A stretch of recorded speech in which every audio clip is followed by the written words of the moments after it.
9, 8, 7, 6, 5, 4, 3, 2. Are you ready?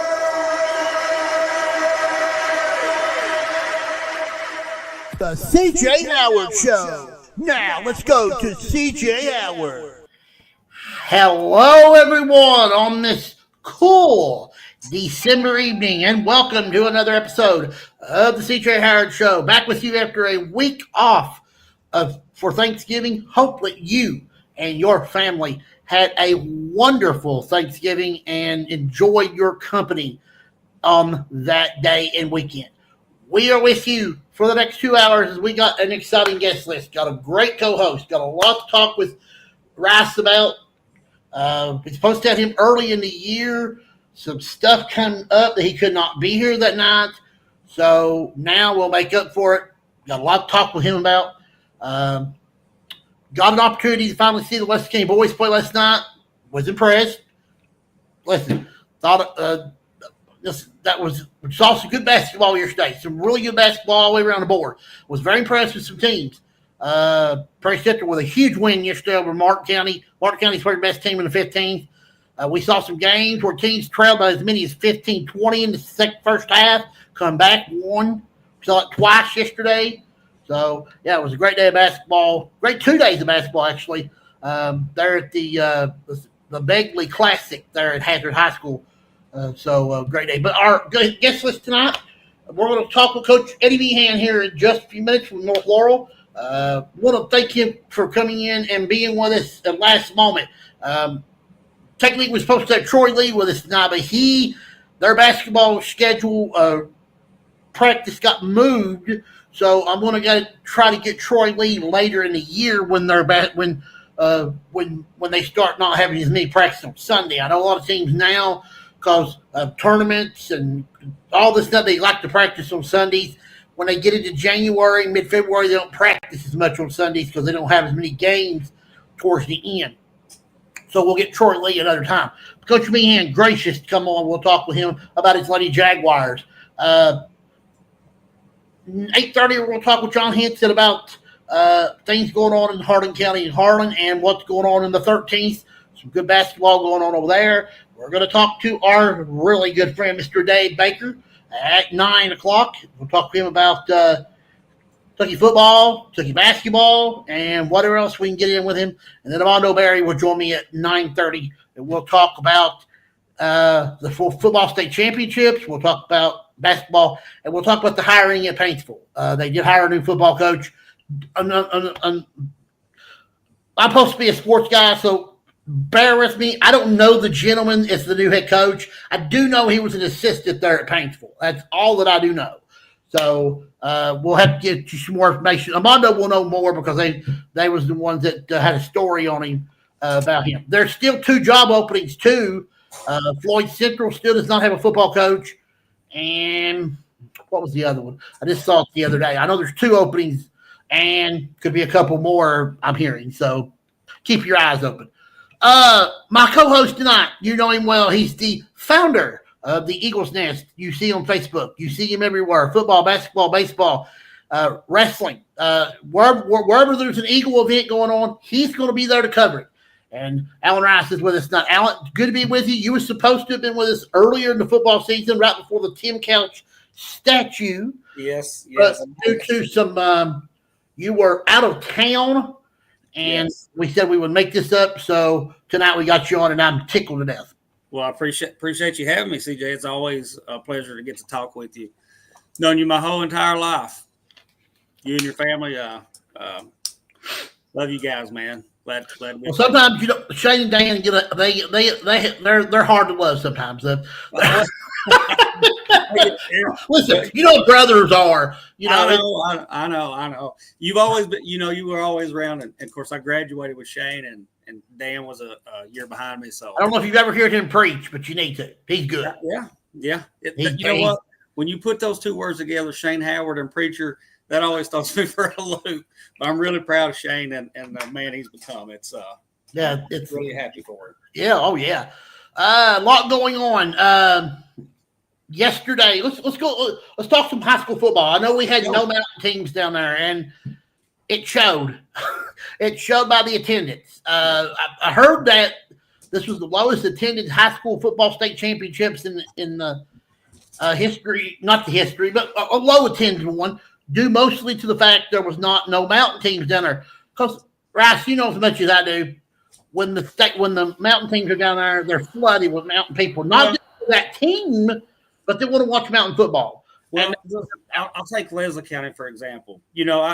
And forgive me, CJ. I stay hyper focused on what Leslie County's doing. Oh, I understand. I can tell you, when we travel, we went up to Bracken County for a state playoff game this year. Last year we went to Carroll County. Both times our fan base outnumbered the home crowd. Yeah. Or equaled. So that tells you how the passion is in the mountain. And it's the same way with Clay County. It's the same thing with Prairie Central and Hazard.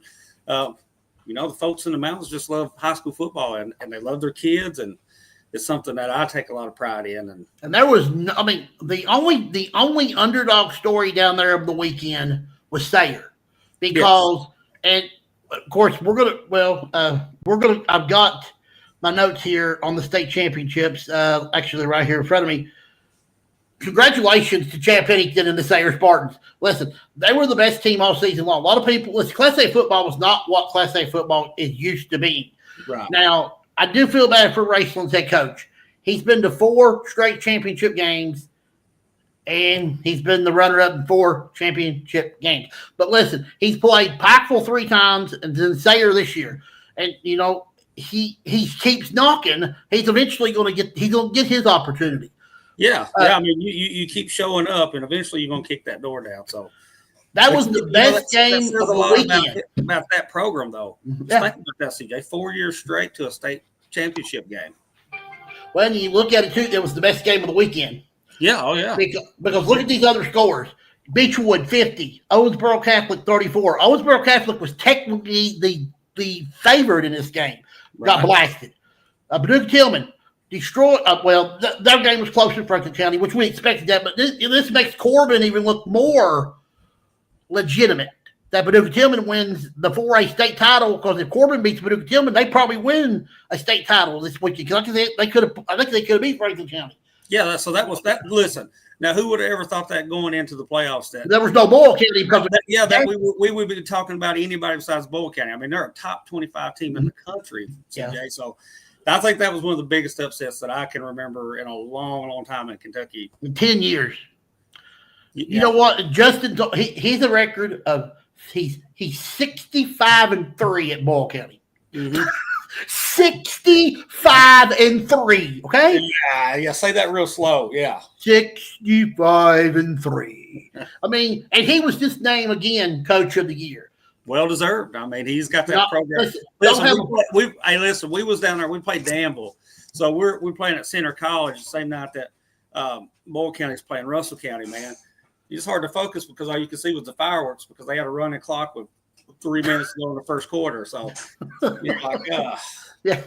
Well, now somebody else that likes to have a running clock by the end of the start of the second half is a young man sitting in his chair over here because he packs so many weapons with him when he comes to play you. You ain't got much of a chance when you step on the floor against this team. This is North Laurel Lady Jaguars head coach Eddie Meehan. Coach, it's great to have you with us. I didn't mean to get your head this high, but it's just truth when it's the truth. Well, you're right about the weapons part. I have a great team this year, and that always makes it a whole lot easier when you walk in and you have a lot of great players with you. You know, you get to hold your head up a little bit higher, a little bit more confidence that you walk through the door. Know that all the mistakes that you make as a coach may get hidden just a little bit better because the players are a little bit more talented. And the one thing I'm looking, I look at your roster, Coach. You're young. You've got what, 2 seniors? You got 2 seniors, right? Well, we just added a third back. Bella Sidemore is back to playing about 3.5 weeks ago. So that puts us with 3 seniors. Gave you 3, and I think you only had one junior, and then the rest are freshmen and sophomores, and then 8th graders. So, yes. I mean, people's like, I looked at your first 3 scores, I'm going, 80, 70, 20, Oh, you only got about 21, 33. Oh, whoa, Lord. I said, what? But I'm used to this because, listen, but this is the first time you probably coached a team this young because you've been there quite a long time. And you're used to having 5, 6, 7 juniors, seniors experience. Now you're going to lean on some freshmen and sophomore that are, because these are kids that have won championships in the 7th and 8th grade in middle school. So yes, they have a pedigree of championship material with them. Well, the last time that I was this young, we weren't very good. So that's the difference. We're young again, but with so much talent. And here's the great thing. While I am young, they're the ones I obviously I have a lot of good players who are older as far as Brooke Nicholson, Bella Sizemore being back. That's going to add a whole lot more senior leadership. Abby Hubbard has not really played a lot in the past, but she is a very good off the court leader, but she's actually adding more and more on the court right now. And then I got a junior point guard who's very seasoned and is experienced and had great success in middle school, freshman. Obviously, she's won region championship with us now. So I have good experienced players leading my team. And so now when these freshmen and these 8th graders are trying to play, they're not expected they have to produce every single night the exact same way. They can let the game come to them, which is a very important aspect to it because, it's going to change every night. And that's going to be the hard part for them, though, is for some of them, one night they may get 20, 22 minutes, and then another night, depending on what I need, I may not use them quite as much. But, that's how it's going to be with the younger players. Yesterday you played Rockhouse County. I think Rockhouse County is a really good basketball team. You beat them you beat them handily, Coach, 70-39, and they're more of a veteran team, more seniors and juniors. That's an impressive win. Talk about yesterday because the Nissan Classic's one of those classics where you guys, it's one of the most traditional tournaments. Well, it's not really a tournament. It's a 2-day play-in. Some of the best teams in the state nation come around, play, and the boys and the girls. But that was an impressive win yesterday because Rockhouse County is probably among the tops in the 12th. Well, first off, Legacy Nissan Classic, we've had it 14 years. Our first year doing it was mine and Brad Sizemore at the time, who was the boys coach. We both were first-year coaches at North. And Legacy Nissan was kind enough and generous enough to help us put on a tremendous classic. And what we started out with was we used to do a lot of prep schools. And we would have 30, 40, 50 Division I players coming playing in a weekend for us. And it was a tremendous event that way. But I'm going to be honest with you, as I probably got my fingerprints on it a little bit more, I wanted more of our local flavor. Mm-hmm. I love, seeing matchups of Corbin and Madison Central boys. Yep. I love seeing South Laurel and Pikeville girls. I love when Henry Clay, who has a coach who used to coach at North Laurel, comes down and plays North Laurel boys. I love that type of stuff. So to me, that was probably my fingerprints a little bit more on the classic, and I love the direction that we're going of adding some more and more of those. And honestly, as a fundraiser, it actually brings in a little bit more money that way because we're not paying as much out for some of those teams to be coming in. But as far as Rockcastle, I have as much respect for Coach Noble. Christy Noble is as good of a coach as they come. Christy Noble is one of the most. She's one of the most iconic coaches in the state of Kentucky. I've known her for a long time. I remember when we used to go down to Transylvania University for basketball camp, and we had some great times together. Shot pull, run drills together. She's just a great person. I'm glad she's still coaching, still going strong. And, yes. She's so prepared and does such a great job with her teams. That's the thing, right? There's been more talented teams at Rockcastle. They're very talented still now. But the thing that makes them consistent is her. She is a tremendous coach who has her teams prepared, and they always have great fundamentals. They box out about as well as any team that we ever play against. And it's why our rebounding numbers are always lower against her than we are just about any other team out there. So I was not overall pleased with some of the things that happened yesterday because we kind of had a little bit of a slow start. Brooke Nicholson gets in foul trouble early. we actually needed that, honestly. And, I know that probably sounds crazy from a coach, but I needed my team to see what they can do without her in there. Especially what you're getting set to go into this coming week, because we're going to get in this in just a second. Because this is a tough field of 8. Yes. I mean, I don't know. This is probably the best field of 8 of girls I've seen in the Mountain Classic in a long time. So, it's a great field, and it's one of the reasons that I love going to the tournament. The tournament is tremendous. Obviously the nostalgia for me, if someone who's a mountain kid, a guy from this area who remembers Bobby Keith and the Clay County teams and, the fists held high and all that kind of fun, memorabilia of mountain classics in the past, especially in the 90s. I love that stuff. Love it. So I'm always honored whenever we're invited to it. And it's going to be a tough field, to go into. So playing a team like Rockcastle was a great preparation for us. And for me, what I thought the difference maker was eventually our pressure got to them. And that's what I think is going to be the key for most of the teams we play. Probably at least 85% of the teams we play out there. If we keep coming at you with all the bodies that we keep throwing, with relentless defensive pressure, multiple defenses that we keep throwing at you, sooner or later, players tend to start to break. And all you need is about 2 to 3 minute runs, and you go from a 5, 6, 8 point game to a 25-point game really, really quickly. Yeah. Rash, you got any questions for Coach? Because I got several more, and I want to make sure you get your questions. No, you go ahead. Listen, Coach, I don't follow many other teams other than the Eagles, but I've got some family on your team, so you guys are actually one of the teams that I do follow. Paisley Kilburn is my cousin, so I can right, girl. You guys. So she's a young standout. She's special to me. So. Well, I'm close to Paisley, obviously through my high school team, but I've got to coach her through middle school because she's the same age as my daughter, and then she's been on my travel team since 6th grade. Yeah. So I've loved that kid for years now. She is a tremendous young athlete and a tremendous young girl. I love being around her. She's as funny as they come too. And today is her birthday, so I guess we should give her a birthday shout out right now. Yeah, happy birthday, Paisley. You got anything else you want to ask Coach? Because I got a lot of questions. Go ahead, CJ. I'm just along for the ride, baby. Well, first of all, how do you keep all your Bellas separated here? I'm looking at your roster. You got 4? I have 4 Bellas. Yes. If you holler Bellas, they're all 4 going to come running. Well, and my problem is I'm calling out the wrong last name. Last night, Bella Sizemore did something in the game, and I was calling her Bella Lewis. And because 3 of the Bellas are blonde, so that's even worse. So I'm struggling myself. I'm gonna have to come up with some nicknames or something to where I do a better job of differentiating with who I'm trying to get in and out of games and correct things with. Listen, Coach Rice can tell you this. If you coach enough sports, you end up getting a team full of kids that you get the same name, and then it's just.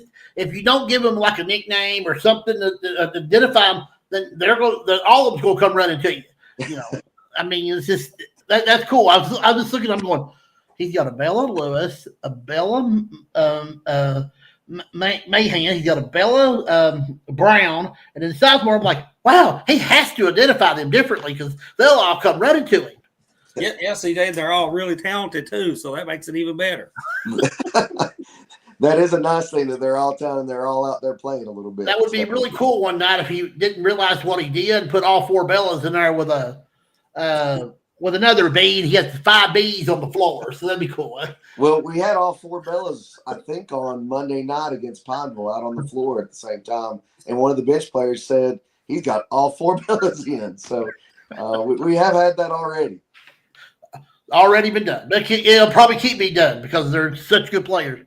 Coach, you've had so much success at North Laurel. The 13th, every year in, year out, it's been you guys. And then, Corbin's come on strong the last couple of years. Corbin's still a pretty decent team, still got some pretty good players. But a lot of people want to see you in Knox Central because Knox Central is, with probably in doubt, they can match you 5 to 5 and bench to bench because they're really good. Haley Collins, listen, no offense to you, got some great players that should have been players of the year. She deserves to be player of the year. Hazel is the best player that I've seen, boy or girl. Best rebounder, best offensive player. It's hard to keep her down. And that's what, and Knox Central adding that one new guard they got this year, or two guards they picked up, really made their team more and more better. Hal Collins is one of the hardest workers I've ever been around. She's a tremendous worker, and her work ethic is why she's where she's at right now. And that's, her success speaks for itself as far as her personal accolades and contributions to her team. And then you got Shelby Mills, who, quite honestly, that's going to be very interesting because she is as good of a shooter and a ball handler as there is in the region. Yeah. Tremendous top player. I mean, honestly, a lot of people will make an argument of could she be one of the best in the region as well. You see teams like them come up. They have yet to have the success just yet. There's a culture building part to it. Yep. There is. And I think they're heading in the right direction and things are coming along for them. I think a lot of people want to see the two of us meet again. We met in the WYMT last year, but it was not at full force. Hal Collins, unfortunately, had I think it was an ankle injury. She was out of that game before. And so she was out of that game. And even my own girls, we didn't play very well in there. Mm-hmm. And it was a struggle because I think my girls were disappointed that Hal wasn't out there. They wanted to see her in the game. They wanted them at their best. And so we didn't play very well either. And we got the win and moved on and all that kind of stuff. But I think everybody would love to see both our teams at full force. Well, let's get to your opponent you're going to play Wednesday night in the opening round of the Girls WYMT Mountain Basketball Classic, which will be the Prestonsburg Lady Blackcats. Now, listen, they're not a bad basketball team. Scrappy, they play hard. They're not a big team. They shoot the ball well. Then if you win that game, then you're going to face a Knox County team, which, Coach, listen, they picked up the kid from Perry Central, Matt Lawrence, and I just it's 2-1. They're a 2-1 different team now. I mean, she was, I think, had a good chance to be player of the year if she stayed at Perry. I know she has a great chance now to be player of the year in this region because Knox County, they're loaded. I mean, they've got weapons everywhere. Well, and to me, we can't look past Wednesday night. Wednesday night is going to be a tough matchup. So I don't know who will end up playing out of the matchup after that. But you are correct in that player. We played her when she was with Perry last year. We played them over at Leslie County in a classic before Christmas last year. I think it was right before Christmas. Before or after probably Christmas. The Hyden Citizens Bank is probably what that was. Yes. Yeah. And so we got to play them. She was a tremendous player last year. We saw how good she is. She's the type of player that, can make not just herself better, but she's going to make those around her better. She's going to open up shots for everyone. So she is that type of kid. But, for us, we just have to take it Wednesday night and then grind it out. And then here's the big thing is on Saturday, it's like the state tournament. You play in the morning, and then you better be in a few hours ready to play what will be a really good team, no matter who it is, that night. And it got to us last year. We had no legs. Mm-hmm. We had 0 legs when we played Corbin in that game. And we've not played great in the WYMT anyways. I'm going to say this. I love playing the WYMT. My one issue with it is that it is so early in the season. I wish it was back in January to where you had a mid-season test, but we don't get what we want. We get what we have, and that's going to be an early season test. The reason I say that is we have always struggled because we're a type of team that we're not as good in December as what we're going to be in January, February, March. We take a while to get going. We don't do things the easy way. And so there's some teams you see them in December and they look really good, but they're the same in January, February, and March, and they haven't gotten any better because they basically rolled the ball out there, did things the same way. We're trying to figure things out, and that's what we kind of do. I play deeper right now. I'm trying to see who I can trust. I'm trying different rotations. I'm trying, different defenses, different offenses, and then we just see what sticks and we get better at it throughout the year. So I know we've lost a lot at the WYMT and then turned around and beat those exact same teams in the 13-3 championship. So it's some of the last year's a perfect example. Corbin, we lost to Corbin in the WYMT and then turn around and beat Corbin in 13-3 championship. I agree 100% with you on the playing in January, because I've seen the 4 or 5 last tournaments I've seen. There's been some teams that's played because they played early.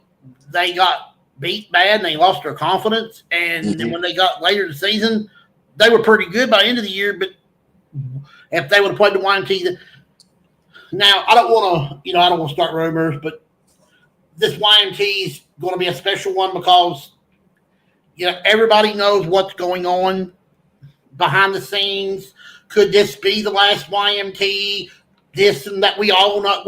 So they're going to be business as usual, but in people's minds, they're thinking, could it? We don't know. You just don't know. There's no answers out there right now, and I hope it's not, because YMT's been a fixture for sports news and everything. And if something happens, then it's going to be a devastating thing. I agree with that.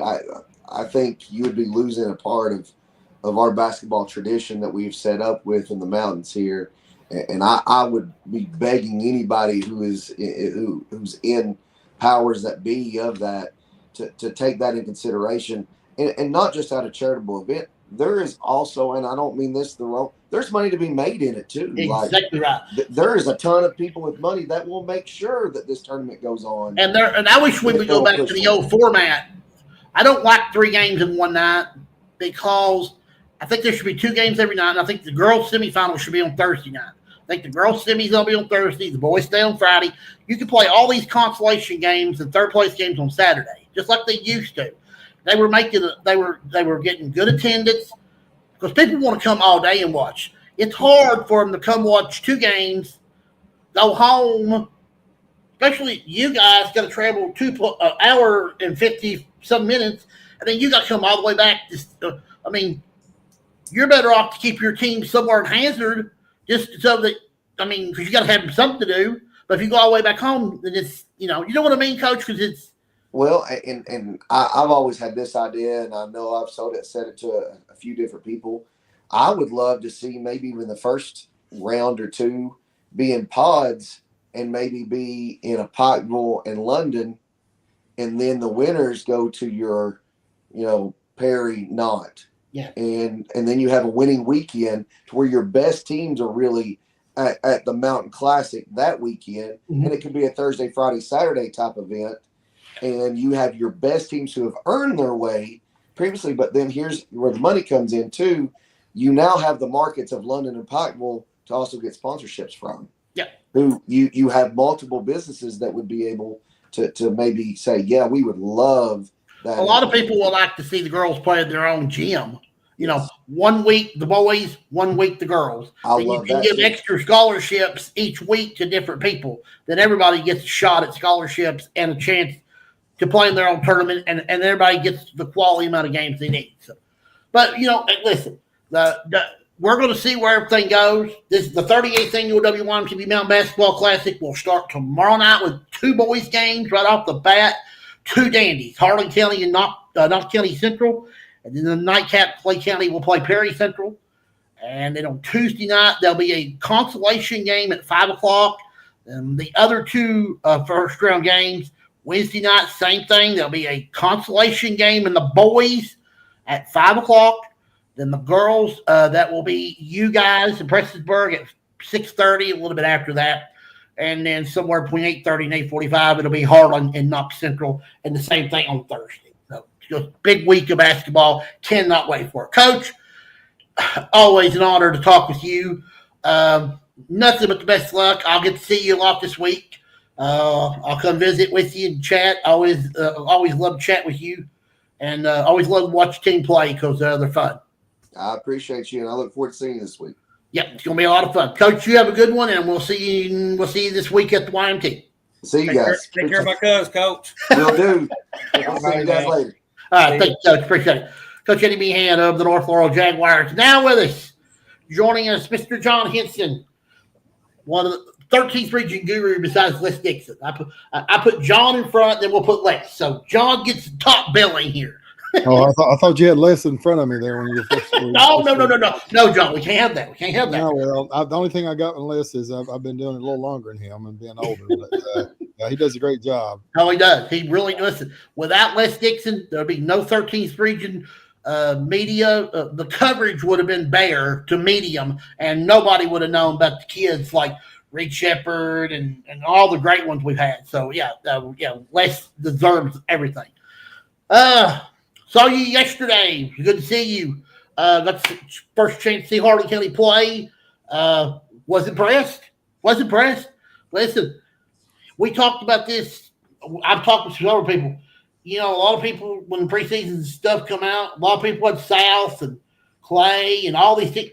Harlan County was in the middle. Listen, I think Harlan County's right there with them. When they played yesterday, shot the ball well, rebounded well. Cottrell looks really good.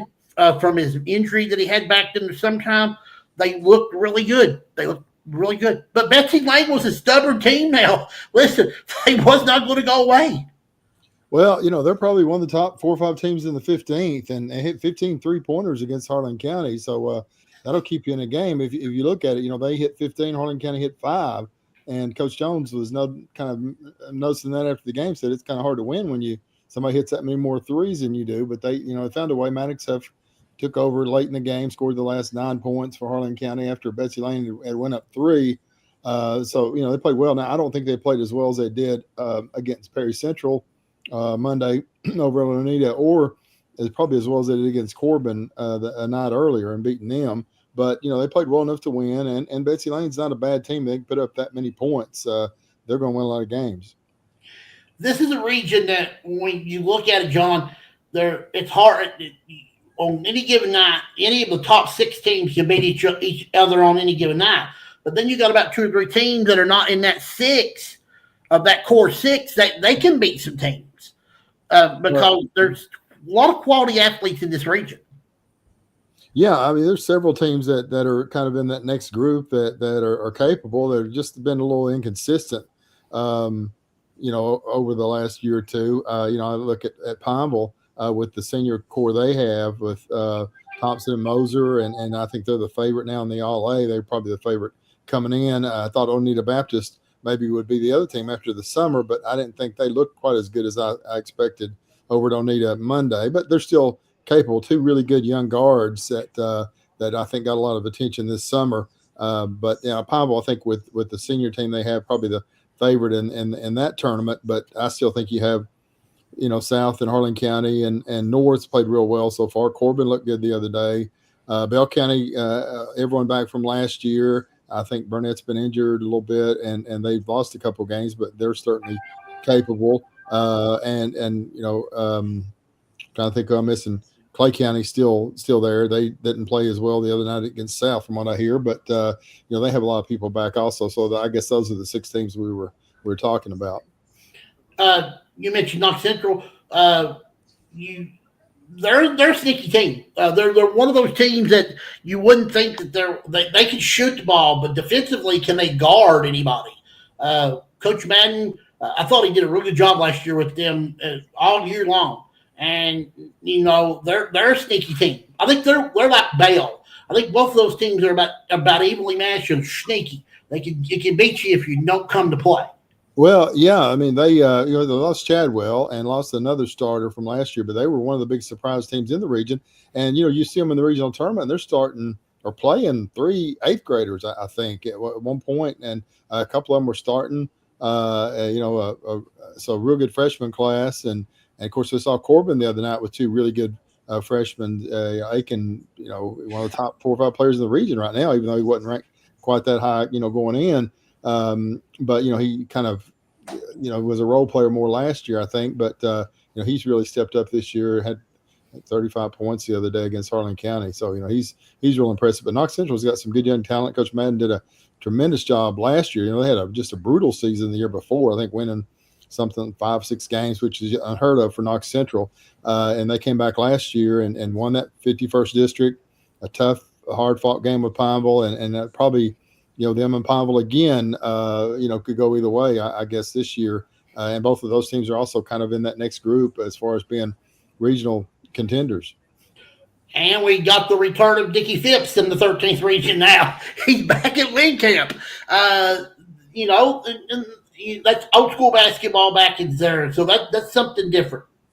Yeah, Coach Phipps has actually been in it longer than I have. So, that's unusual nowadays. But, going back to the 80s at Barville, I remember he was a great player at Barville in the 70s and just a tremendous run with Barberville. And had some good teams with Lynn Camp there for a few years. They almost knocked Harlan County off in the first round in 2017 when Harlan County won the region, first region they've won. So he's dangerous now. He's got definitely a rebuilding situation with Lynn Camp. They've lost a lot of people the last couple of years, and they're in a tough spot right now. But I'm sure he'll get what he can out of that group, and they'll improve as the year goes on. And the other boys' team is Harlan. I know Coach Kyle. Listen, they're playing hard. They're giving good effort. The scoreboard's been not on their side so far, but don't count them out because I think Harley can be somewhere in the middle by the end of the year. Well, they're young. They're really basically a junior varsity team. That's the youngest Harlan team I've ever seen. Going back to the 70s. They're starting 3 freshmen. They're just, it's just going to be really, really hard this year to get a whole lot accomplished other than just getting better and just improving and getting ready for next year. Anything can happen, but Coach Cal told me they were looking at it like, 30 exhibition games this year just to kind of get better, get some experience and move forward. A couple of young freshman guards with Huff and Perry and Kobe Nose played real well at center for him as a freshman early on. They still have Dylan Cox as a junior, Nate Montanaro as a senior added to the team late. But other than those two, the entire team is basically or is entirely made up of sophomores and freshmen other than 2 players. And that's going to be real hard to compete against Bell and Harlan County in the 52nd with that kind of youth. Before we get into the girls, I want to mention North Laurel. Listen, people don't listen. If you ain't seen North play, I know they beat Lexington Catholic. They've won a couple other games. Listen, this is a dangerous team that can make some noise if people ain't careful.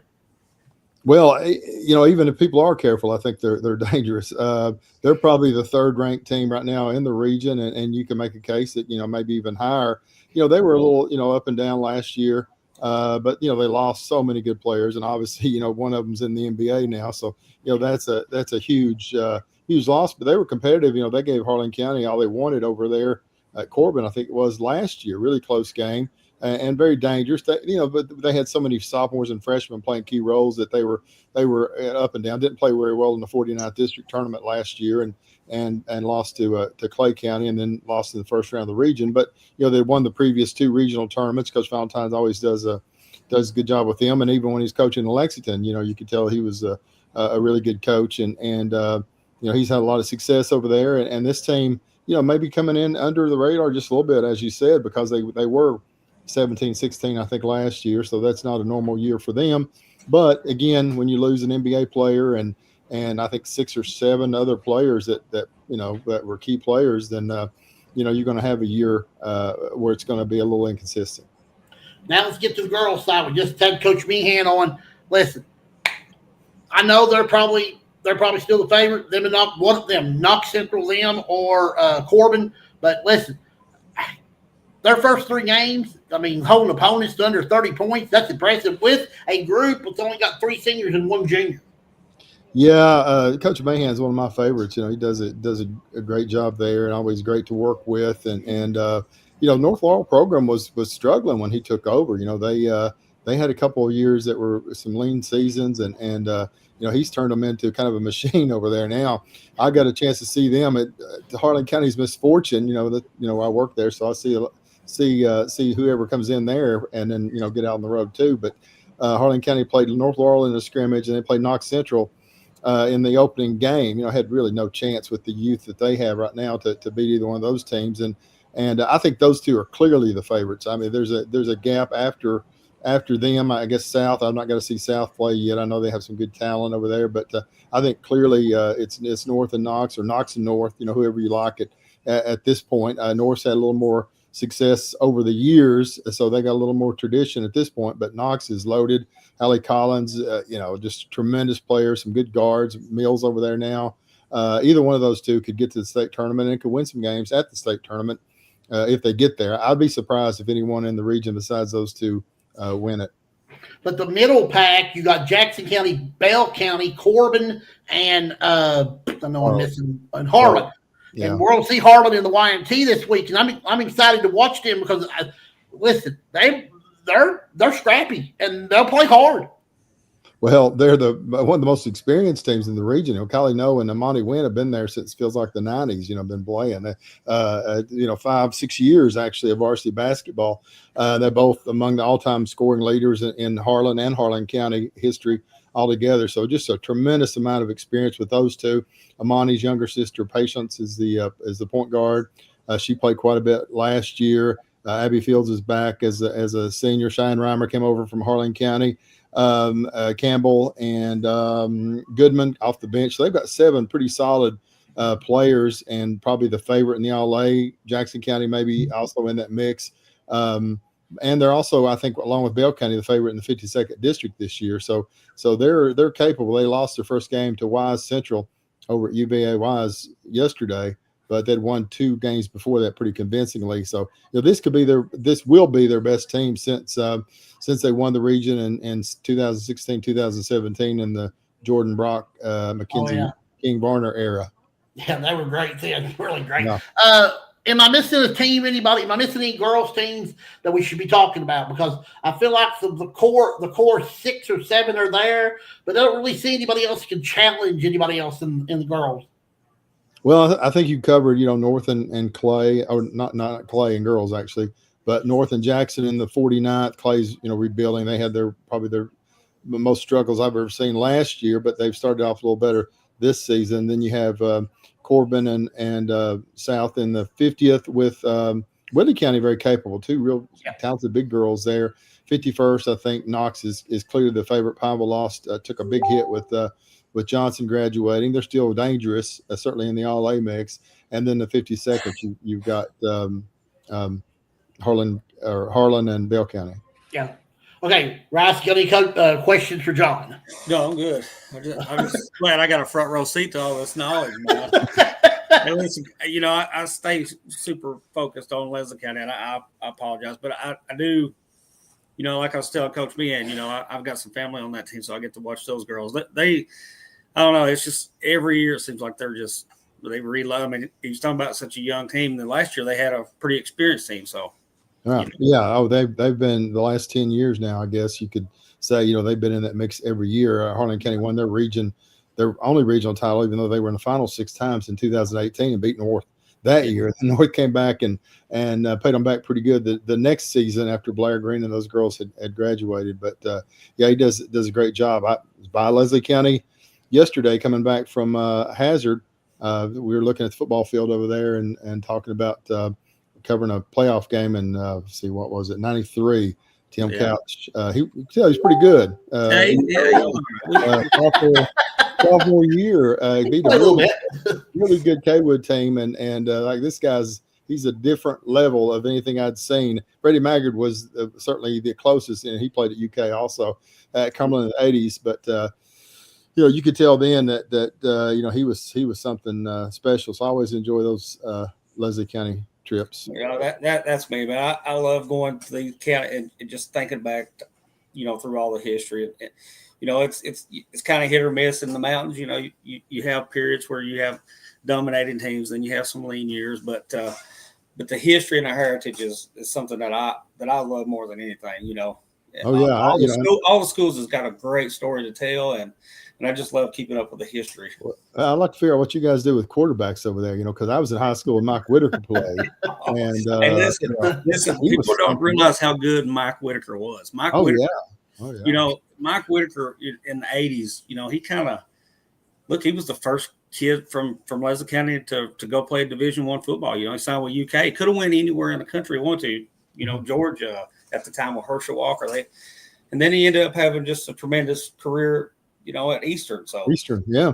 Well, I saw him coming to Kaywood, and Kaywood had kind of owned him for quite a few years there. I remember in the 70s, and he turned that around before he left, and they were really, really good for a couple of years. And of course, Greg Couch, after that, him. So it's been a run of quarterbacks at Leslie County that I don't know if anyone can, anywhere in the mountains could match. And it still continues.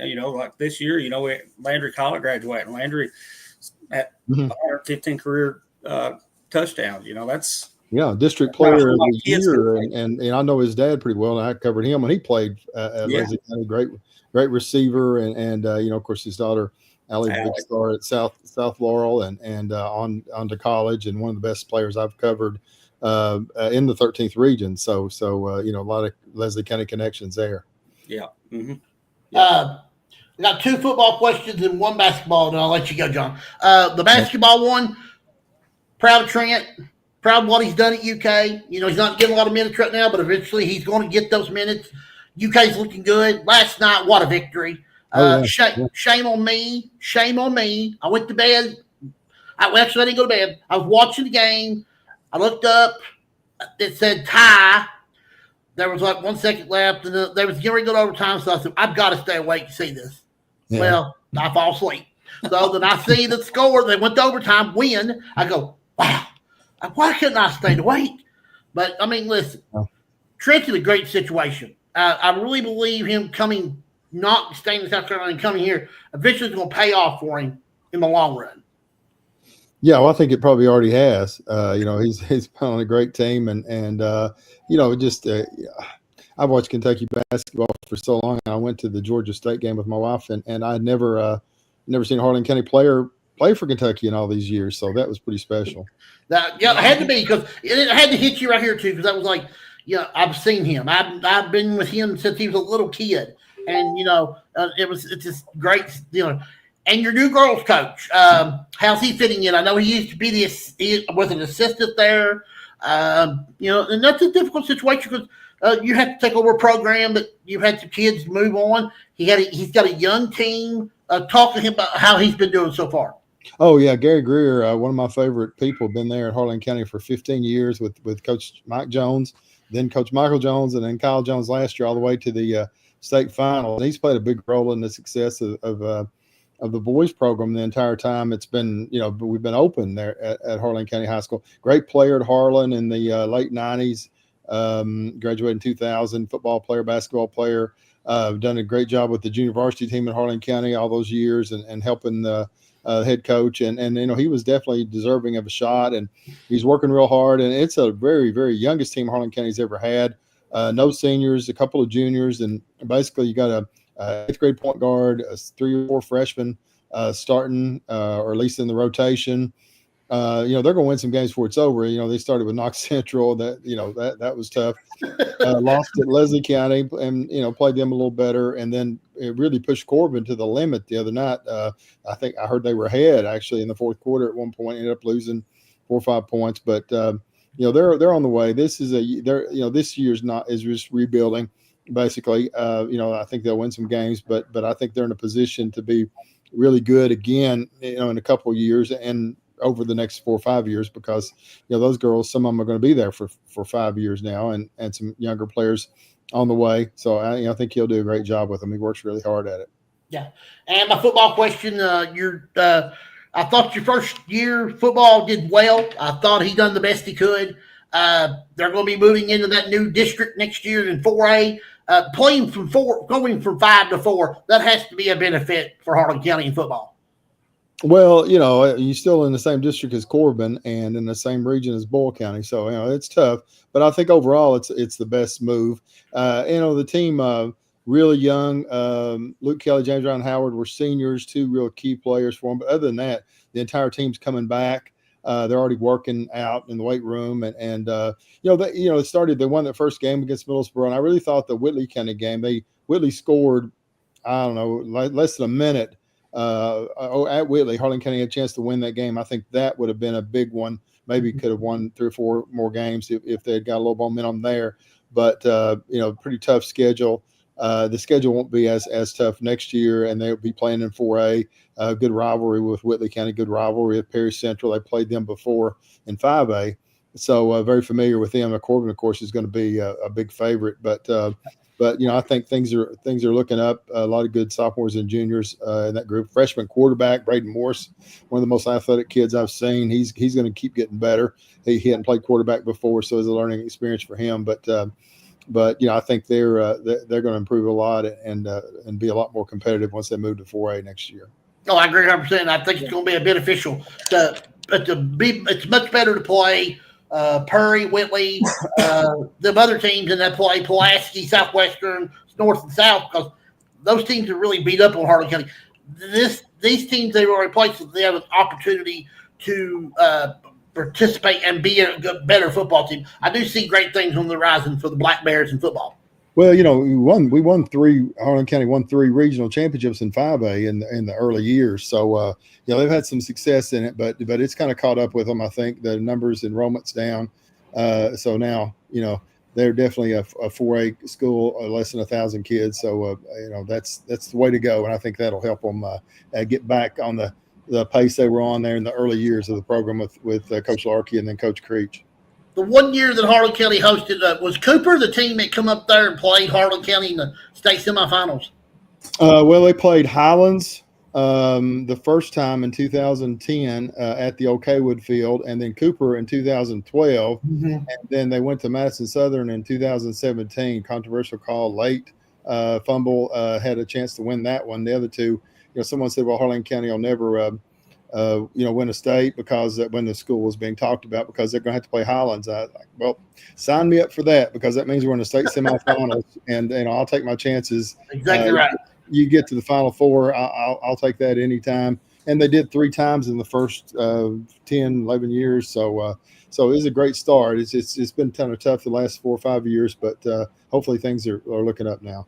I went to the Cooper game. I remember that night. Cooper, they brought a ton of people that night. That whole visiting side was full, but that whole place was packed, and it was electric. And I was like, wow, this is exciting. And then, you hope to get back to those times eventually. Right. Well, Harlan County, a lot of tradition in football, Lynch and Cumberland and Kaywood and Everett and Harlan. And it had been kind of tough the last 15 years or so before consolidation. And then once, that kicked in, things just really took off again. Coach Larkey, those early years. And it was a lot of fun. Played a lot of games there at Kaywood the first 3 or 4 years and had some massive crowds. And I think that really helped the consolidation, was just the success of a football team early on. It was ahead of the basketball program in the first few years anyway. Now basketball is kind of taken over as far as the success, certainly last year anyway. But those were some great teams in the early years, and kind of brought some of that Harlan County football tradition back. Yep, ain't no question about it. John, it's always a pleasure and honor to have you on the show. I will get to see you a lot this week, because you'll be down there covering the Harlan girls and the Harlan County boys. Right. And so you also be probably checking out some of the other 13th region teams that's down there too. So I'll talk to you while you're down there, and we'll have a good tournament. All right. See you tomorrow, TJ. Thank you, John. Appreciate it. John Henson from 13th region, teacher at Harlan County High School. Does a lot of things over there. He's the man if you want to know 13th. Cat's Paws, man. He helps write the stories and stuff in Cat's Paws. So yeah, you need to know it. He'll tell you. Okay, now we were talking about before we got our first 2 guests, we was talking about the state football finals, no mountain teams, attendance. Scores I was giving you, 4 of the 6 games were double-digit losses. Right. And the team that was favored to win did not win. Beechwood was Owensboro Catholic, favorite, lost. Franklin County, favorite, lost. Raceland probably was the favorite, lost. Cooper, lost. They were the favorite. And then Trinity and Christian Academy of Louisville were both favorites, and they won. Right. So this was not the strongest state 6 ever. No, we were talking about that too. You had the major upset with Bull.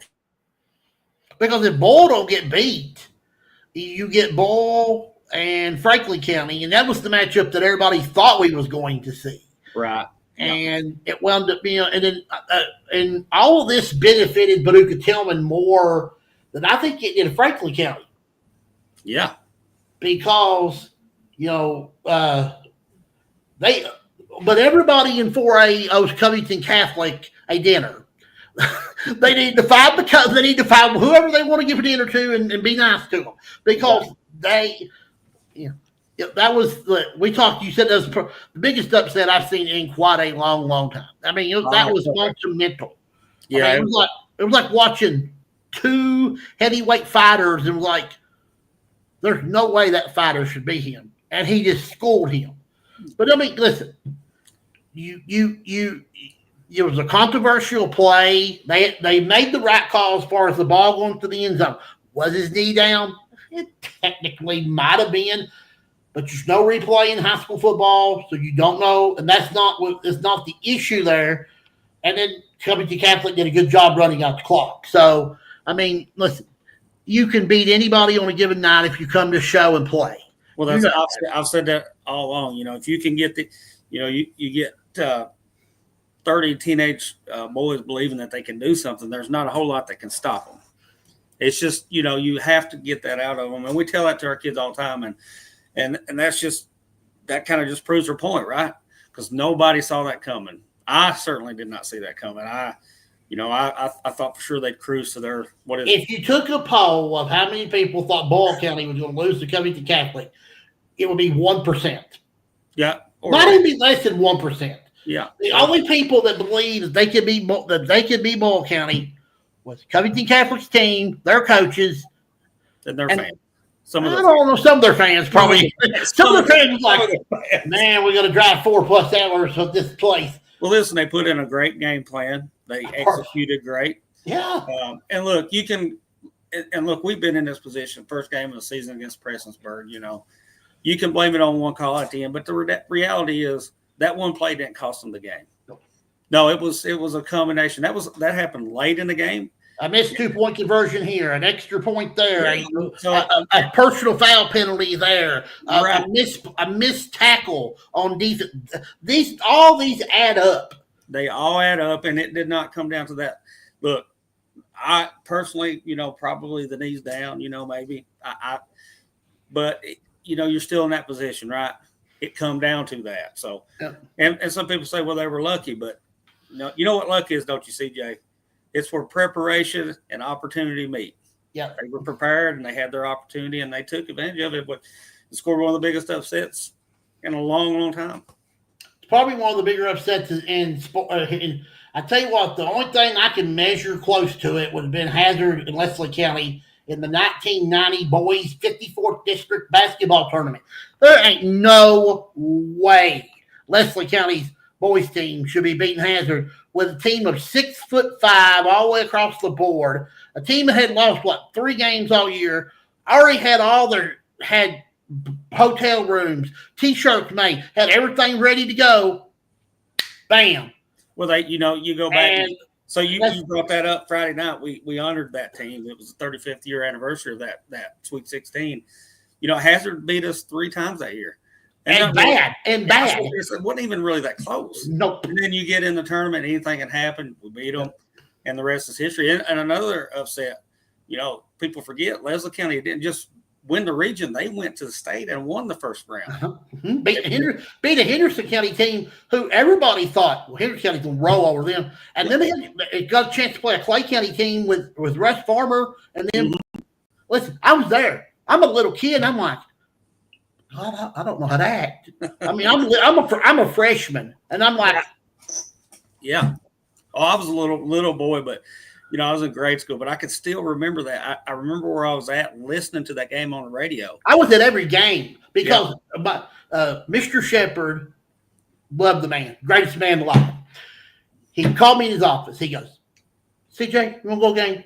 I go, I don't have a ride, and I don't have no money. I ain't worried about this stuff. I'm going to take care of you. I got you. I'm going to put you on the pet bus. I'm going to get you some supper. I'm going to take care of you. I went to every game. And I was there. And I was a part of, and I was little. You remember how little I was back then. Probably weighed about 115, 20 pounds wet. I mean, yeah. And then we win the region. And I think, well, I would love to go to state, but I just don't have no money. Mr. Shepard calls me right back in there. He goes, CJ, you want to go to the state tournament? He goes, yeah. Got you transportation. He goes, I'm going to put you on the band bus. Here's your tickets. If we win, you come back. I got tickets for you in the quarterfinals. I went, well, Mr. Shepard, you're so nice. You're taking good care of me. He goes, listen, I see potential in you. I want to take care of you. Listen, he's a great man, and he still is a great man. Still a great man. Still a great man. Great dude, man. And you can say that about a lot of people from here, and that's the thing that I love the most, man. Is people take care of one another. Yep. Yeah, and always have. There's a lot of people that I still respect, and it's just one of those things that you look back and I'm a little boy, and that was the funnest time ever. John brought up the '93 game. That was my senior year. Yeah, and I was I remember the first Kaywood game. It was my birthday. Right. And Coach Whitaker or Coach Little and them snuck a big surprise on me. Had a big birthday party for me out there in the parking lot after the game was over. Cake, had gifts. Everybody give me gifts, stuff like that. I cried my eyes out. That '93 season, man. That Tim's a sophomore. I love that. That was a great season. That was a lot of fun. Great season. Tim's a sophomore, and that's when people really started noticing how talented the guy was, right? Yeah. Then he started going to some camps and got some exposure. And he comes in his junior year and just builds off of that season and just got better and better. I still remember when Covington Catholic come on the field for that state semifinal game, and they're out there warming up, and I looked at somebody and I went, "This team made the state semifinals?" I said, "No." Then we took out opening drive, 8 plays, 68, 70 yards. We score, and I go, well, we're going to blow this team plumb out of the water. We didn't get 50 yards the rest of the game. Yeah. Other than we got past midfield the rest of the game. Right, yeah. Yeah, I mean, it was crazy, but that was some great moments. Right. Here's a great guy. Oh, yeah. Big fan. Oh, one of my favorite people of all time. Love talking with Mr. Dave Baker when we get the opportunity. And we get him on here. It is an honor. And with us now, Dave Baker from WKYT. He's also the main man on the pregame show for UK basketball. I think hey, CJ. How you doing? Fixing your camera, I think. Something like that, yeah. If I can find out where it is, StreamYard guest. Let's see, where is this thing? Oh, there we go. There we go. There you go. You're looking good. Looking good. I don't know about that, but anyway, how you guys doing tonight? We are doing well, sir. How's your day been? Busy, but they're all busy at this time of year, and I still can't get this camera figured out. But I'll figure it out in a second. I'll just try this. I'll just hold the darn thing. How about that? No, it's just busy at this time of year, but that's a good thing, right? Yeah. Oh, yeah. You had a late night. So did everybody, right? Everybody did have a late night. They did. Listen, it was a lot of fun to be up that late because I don't know. A lot of people thought they could go down there. Early on, they didn't play as well early in the game, but late in the game, they really turned it on. Listen, best defense I've seen them play all season. I mean, especially in the second half. They really locked down Gonzaga. And then I thought they stayed really patient. This looked more like the Duke second half. They were just more patient. Well, I think to an extent they were more patient, but I mean, I think a lot of people's thoughts about the game changed when it became known that Lamont Butler wasn't going to be able to play, and he's been such a big part of things. Yeah. Mm-hmm. But Pope is as good as I've ever seen, and I know it's a small sample size in terms of making adjustments and everything. First of all, he doesn't ever play that 1-3-1 unless he's worked on it in practice, and he said to those guys, "You know what? We may have to use this," and they wouldn't have played Jackson Robinson at point if they hadn't already worked on it and they had said, we might need to go to this.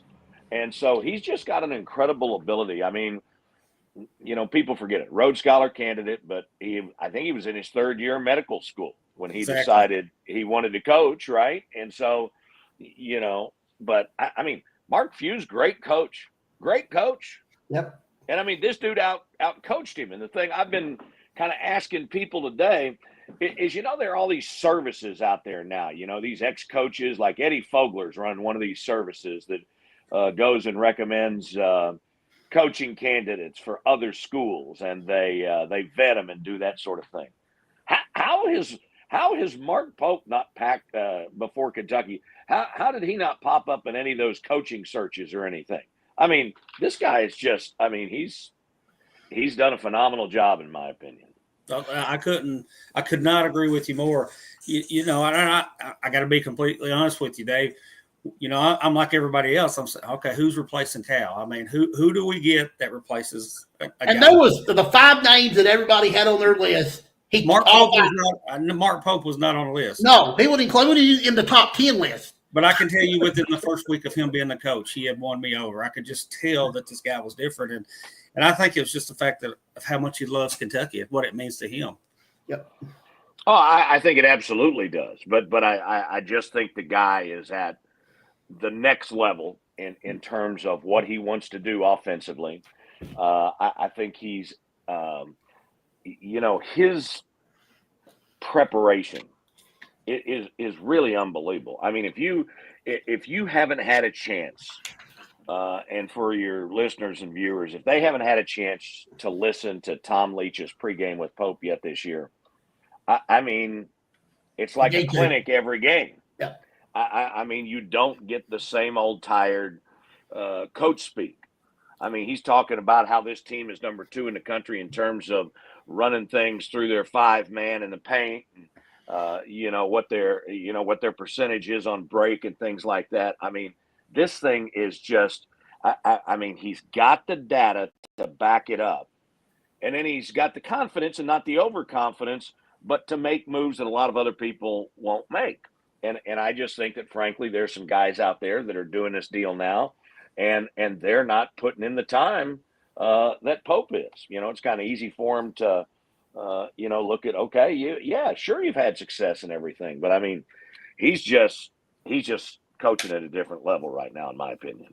Oh yeah, I think he takes advantage of the analytics as good as anybody that I've seen in the country, and I don't even think it's close.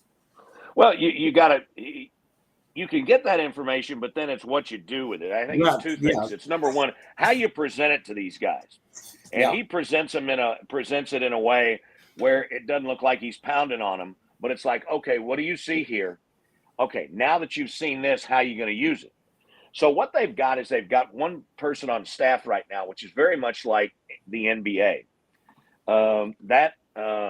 We can do this, and we do it in local broadcast television. But if you're recording a game, you can sit there, and when a certain play happens, you can label that play so you know exactly where it is. And then in just a keystroke, let's say it was that Duke game, and they were trying to figure out, when Pope said, listen, if Flag gets it, he's going to spin in the lane, and that's when you're going to jump and you're going to double team him. That wasn't a hunch. I mean, they've seen that, and they've analyzed it. And so the other night at halftime of that Georgia State game, they can get this information to these guys so quickly that there was an assistant coach out there at halftime, had the laptop in his arm, and was showing a player 2 or 3 what we call cut-ups, so it reinforces what they're talking about. Yeah. And everybody's got the technology and everything, but is everybody going to use it like that? I don't think so. No. And you know what? Even though the women took a tough loss with North Carolina, I feel like our programs, men and women, are in great shape. I mean, we're rolling. I mean, we've got good athletes, great kids, and 2 really good coaches.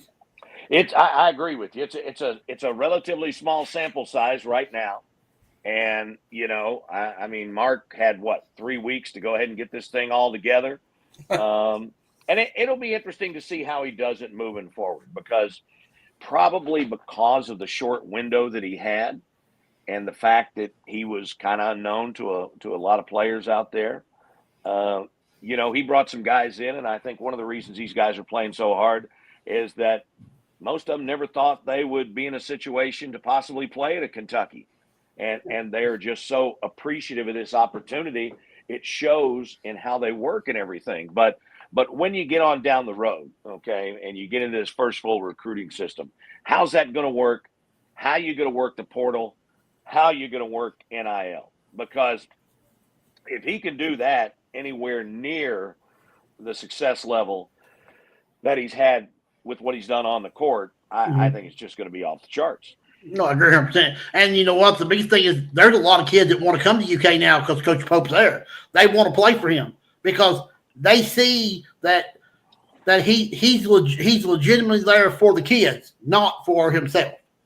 Well, that's true. But the other thing you got to remember now, CJ, I mean, people don't like to hear this, but I mean, unless it's a Kentucky kid that wants to come here, unless it's a Shepherd or Noah or a Perry, I mean, those kids are going to go where the money is, and that's just a fact of life. Now, if you're a guy, that plays a certain way, you want to develop. There are some people that go playing guys say that they have a history of developing big men, or somebody's got a history of developing guards. There are all kinds of different reasons, but I mean, you've got to get all those pieces of the puzzle together to be competitive nowadays. And there's no reason that Kentucky shouldn't have all those pieces. No. And you look at the next 5 games for Kentucky. You got Colgate, Louisville, Ohio State, and then you got Florida and Georgia. And then look what Missouri did today. Beat number 1 Kansas. And you know what? I don't know. I think this basketball season is sort of like football was. There's a lot of good teams out there, but there's not a dominant team out there. I think this is going to be one of those years where we're going to have a Final Four we're not expecting because there's so many teams. Kansas, what, second loss, third loss today? Second loss this week. This week, yeah. I mean, I'm just convinced they got some stuff going on out there. I don't know what it is, but it seems like there's always something going on out there. But there's something internal, and I think that's a big key, CJ. That the teams you hear the least about in terms of off-court stuff. Yeah, those are the teams that have the best year. That's not saying, Bruce Pearl's been through a lot of this stuff, and he succeeded through a lot of this stuff. But when you have to, turn a plane around early in the season because 2 guys are fighting on it, or however many guys there were, that ain't good. And so, I'm not out there obviously, but I just get a feeling something's going on with Kansas because they're just too talented to be playing the way that they are. And you look, was it tomorrow night? You got Gonzaga and UConn's got to play each other, and UConn's got 3 losses already because they lost all 3 games in Maui. But right. This is not the UConn of the past 2 years, but they're still pretty good. You know what? I didn't see where Kentucky landed today in the top 25. I don't think the Clemson one typically doesn't come out till Monday. Yeah, I think all the poll stuff today was college football poll. Yeah. What did you think about the 12? Did you think they got the right 12? I mean, I don't have a big problem with it one way or the other. Yeah. If you got to make sure you get them right if you've only got 2 or 4. Yeah. But when you get down to 12, I mean, chances are, somebody, Alabama and Miami might have a complaint today, but they could have easily played their way into it. So yeah. Well, I think if SMU had played the way. If SMU had not played the way they did last night in the second half, they wouldn't have got that spot because I think Alabama would have wound up getting it. So probably so. But again, when you're talking about spots 11 and 12, I mean, you've already had an opportunity to play your way into it, and so that'll be interesting to see what happens. I think what's happening with a lot of programs, I have become a firm believer, and I was always this way, but I'm really, really this way now. That the way you have success these days is you have got to be older. See what's happening with all these freshmen and everything, and it's been going on for a while.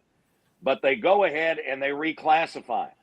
So not only are they freshmen, but they're still supposed to be high school seniors. Mm-hmm. And then they're coming in and they play a bunch of old guys. And so that's what happened with Harley and those guys at UConn. They were older than everybody. So what does he do? He's probably attracted some people now and got the big contract. And, there are probably some pieces of the puzzle that aren't fitting in real well. Yeah. And that happened in Kentucky here recently as well. Look at Duke. I think John Shire's done as good a job as anybody could have taken over for Krzyzewski. But, if he continues to go, okay, fine. Cooper Flagg's #1 freshman in America. You know what? He's a freshman. And in that game against Kentucky, what was it? The last 2 or last 3 possessions, he either didn't get a shot off or turned it over. Yep. And so I think that's what happens when you're young. And, some people want to go for that because they want to have the best players. Yep. Some people do that because if it doesn't work out, they can say, what were we supposed to do? We recruited the #1 guy in America. And so they're kind of covering themselves to the backside. But at the end of the day, I think the way Pope went about it, and I don't know if all these guys would be here if he had more time, but instead of going out and getting best available, they went out and got guys that were the best available who fit into their system. Exactly. And I think that's what's made the big difference. I was hearing that one coach today for Arizona State. He was talking about how if you ain't competitive, he don't want you. He don't want you to be a part of the. If you can't play ping pong with them and take the loss, he don't want you on their team because you're not going to be competitive on the football field. And I was thinking, well, that is so true. I said more coaches need to have that plan because there's a lot of kids out there that are not competitive. They don't come. I mean, they're there. Listen. This is a money business. Everybody knows that. And if you got to have some pride when you step out on the field to play, and you get paid well, you better play well. And some of them's not playing well. Well, I guess what I would say to that is whose responsibility is it to find out whether they've got that competitive edge? It's that guy who's recruiting them, And again, it comes down to a question of, do you really believe he's the best fit? Or is this going to get some boosters off your back? Is this going to look good for your athletics director? Are you concerned about losing your job and you got to get somebody in here and hope you can manage him? So that's all very much part of it too. Yeah. Before we get into football, I want to give the bowl schedule for these SEC teams. Everybody but 3 made the bowl. Kentucky, Auburn, and Mississippi State was the 3 and did not get a bowl bid. Everybody else was either in the national title or national tournament or got a bowl. Florida plays Tulane. Oklahoma plays Navy. South Carolina plays Illinois. Missouri will play Iowa. Ole Miss will play Duke. Alabama's playing Michigan. LSU's playing Baylor. Texas A&M's playing USC. Vanderbilt's playing Georgia Tech.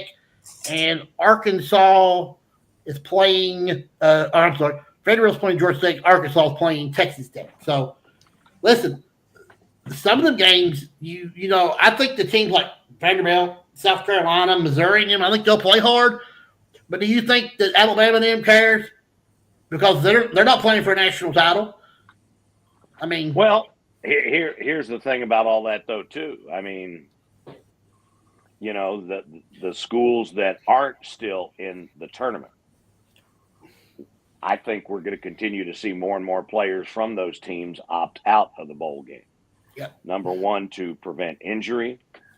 Number 2, to go ahead and get themselves ready for the draft. I don't know. I think there's some wide parameters, but I think kind of from what I've heard that there is there's kind of a template that's out there for the NIL stuff. I think most of those guys are getting their money, from what I understand it, monthly, but everybody's got their own deal.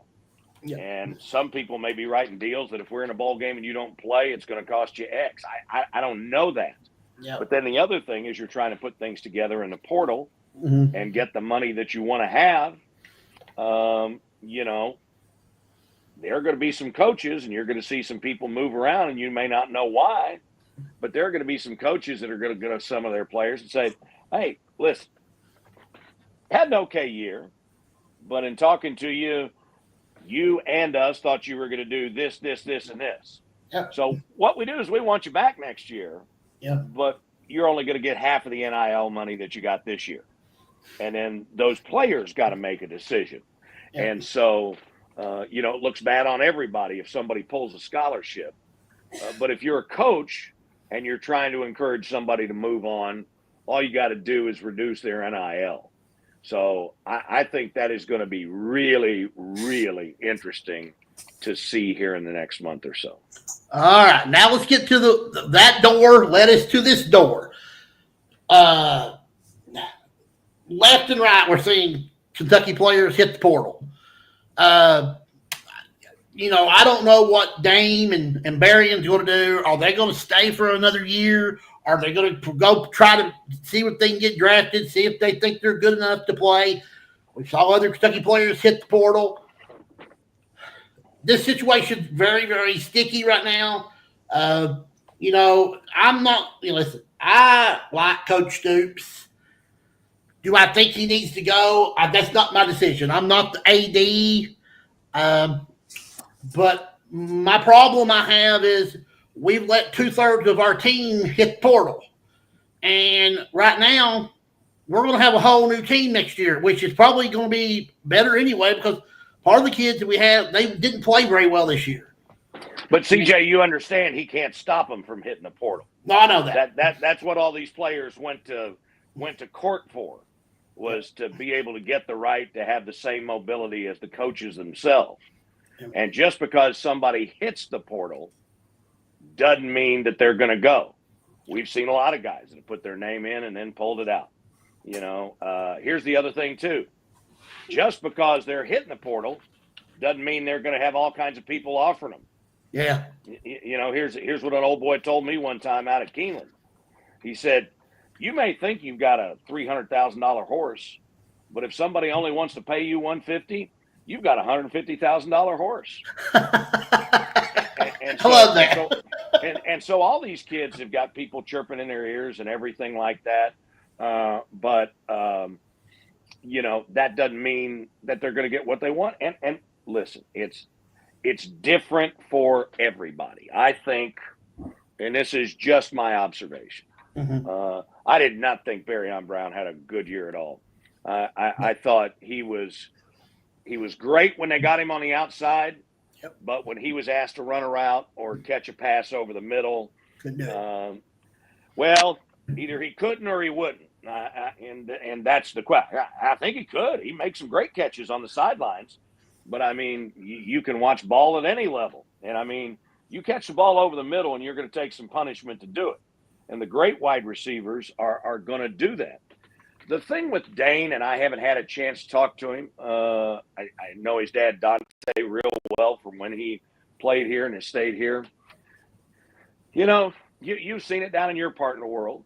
Yep. And it happens everywhere. But, I mean, sometimes when you've been in a place just a long time, you just want to get out and get away and, like, open the chapter, right? Open a new chapter. And I don't think it's got anything to do with playing time or targets or anything like that. I think Dane, being a Lexington guy, may just want to go ahead and get out someplace else and see the world from outside of Lexington and Central Kentucky.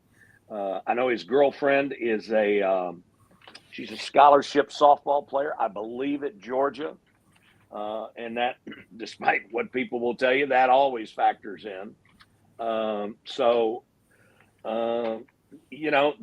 They signed another wide receiver. I mean, we don't know what they've been told by the coaches, right? Yeah. It's like, hey, okay, we're glad you're here, but you know what? This guy we brought in, he works his tail off, and you're going to have to beat him out to get reps.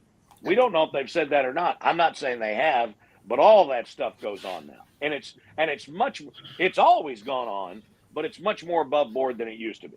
Yeah. I've got a question for you, Dave. So yes, sir.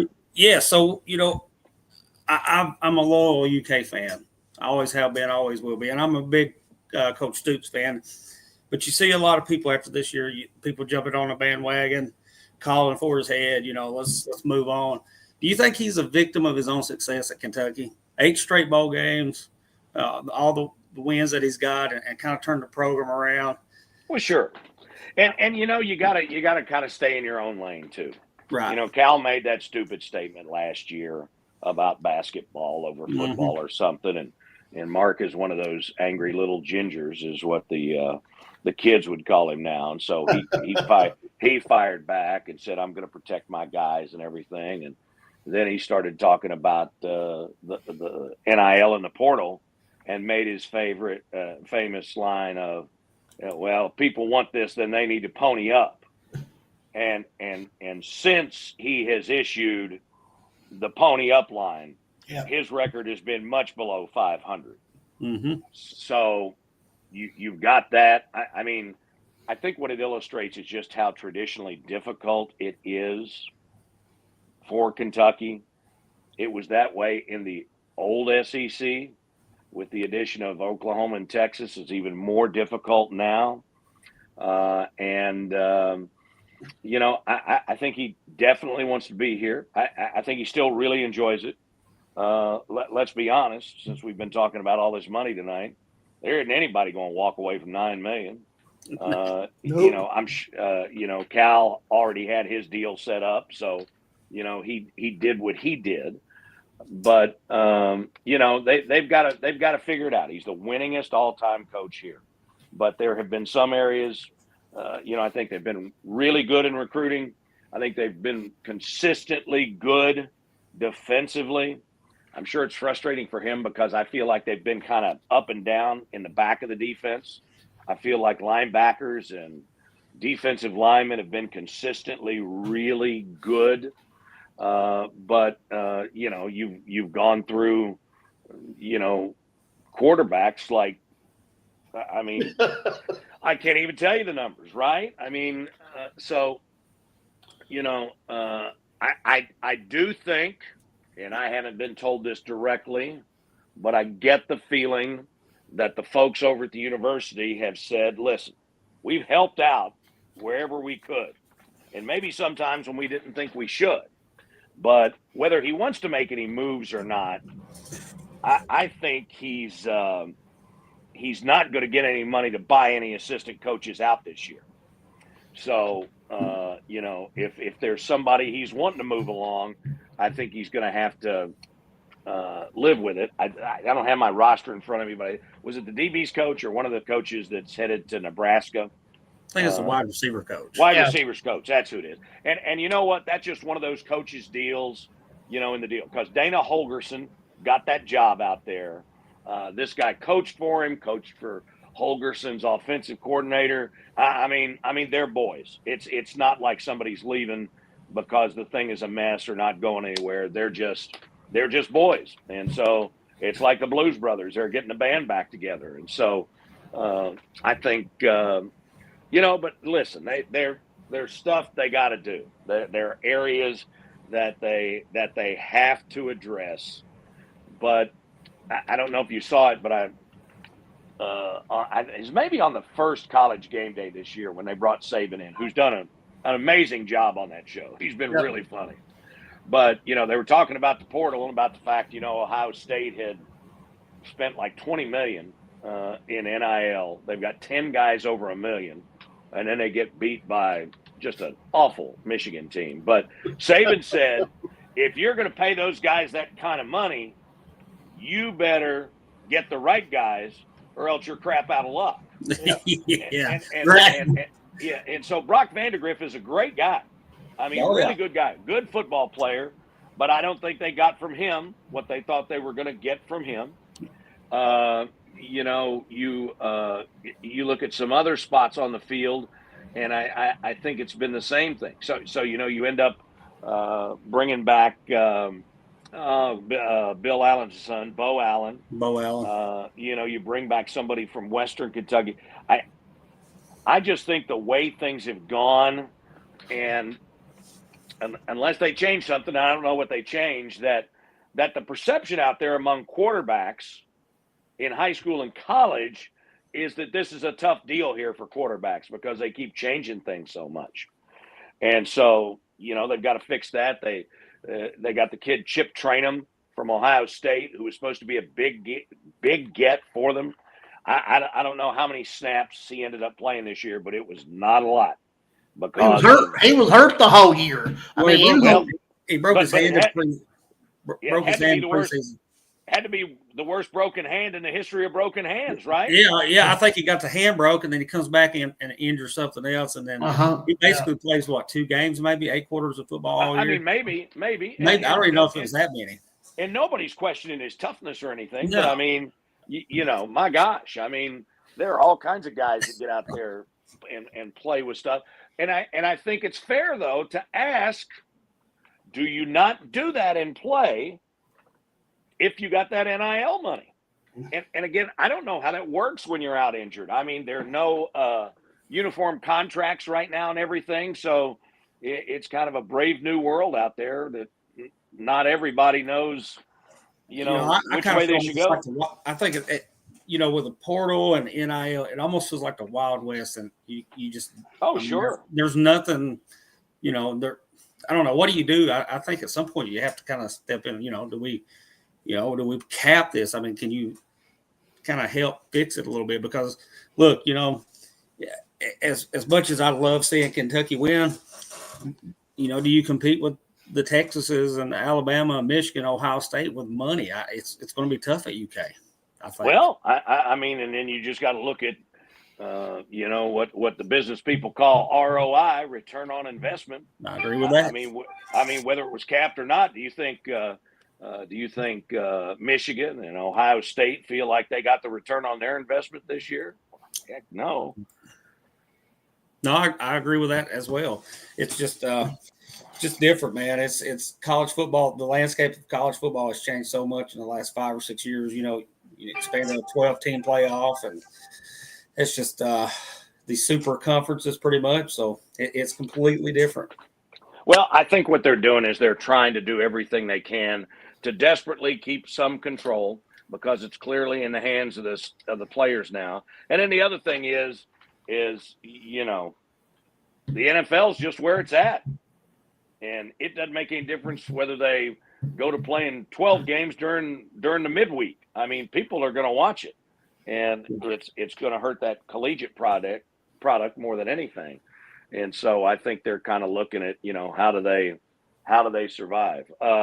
One other basketball note that you haven't brought up yet before I get ready to lock her down for the night.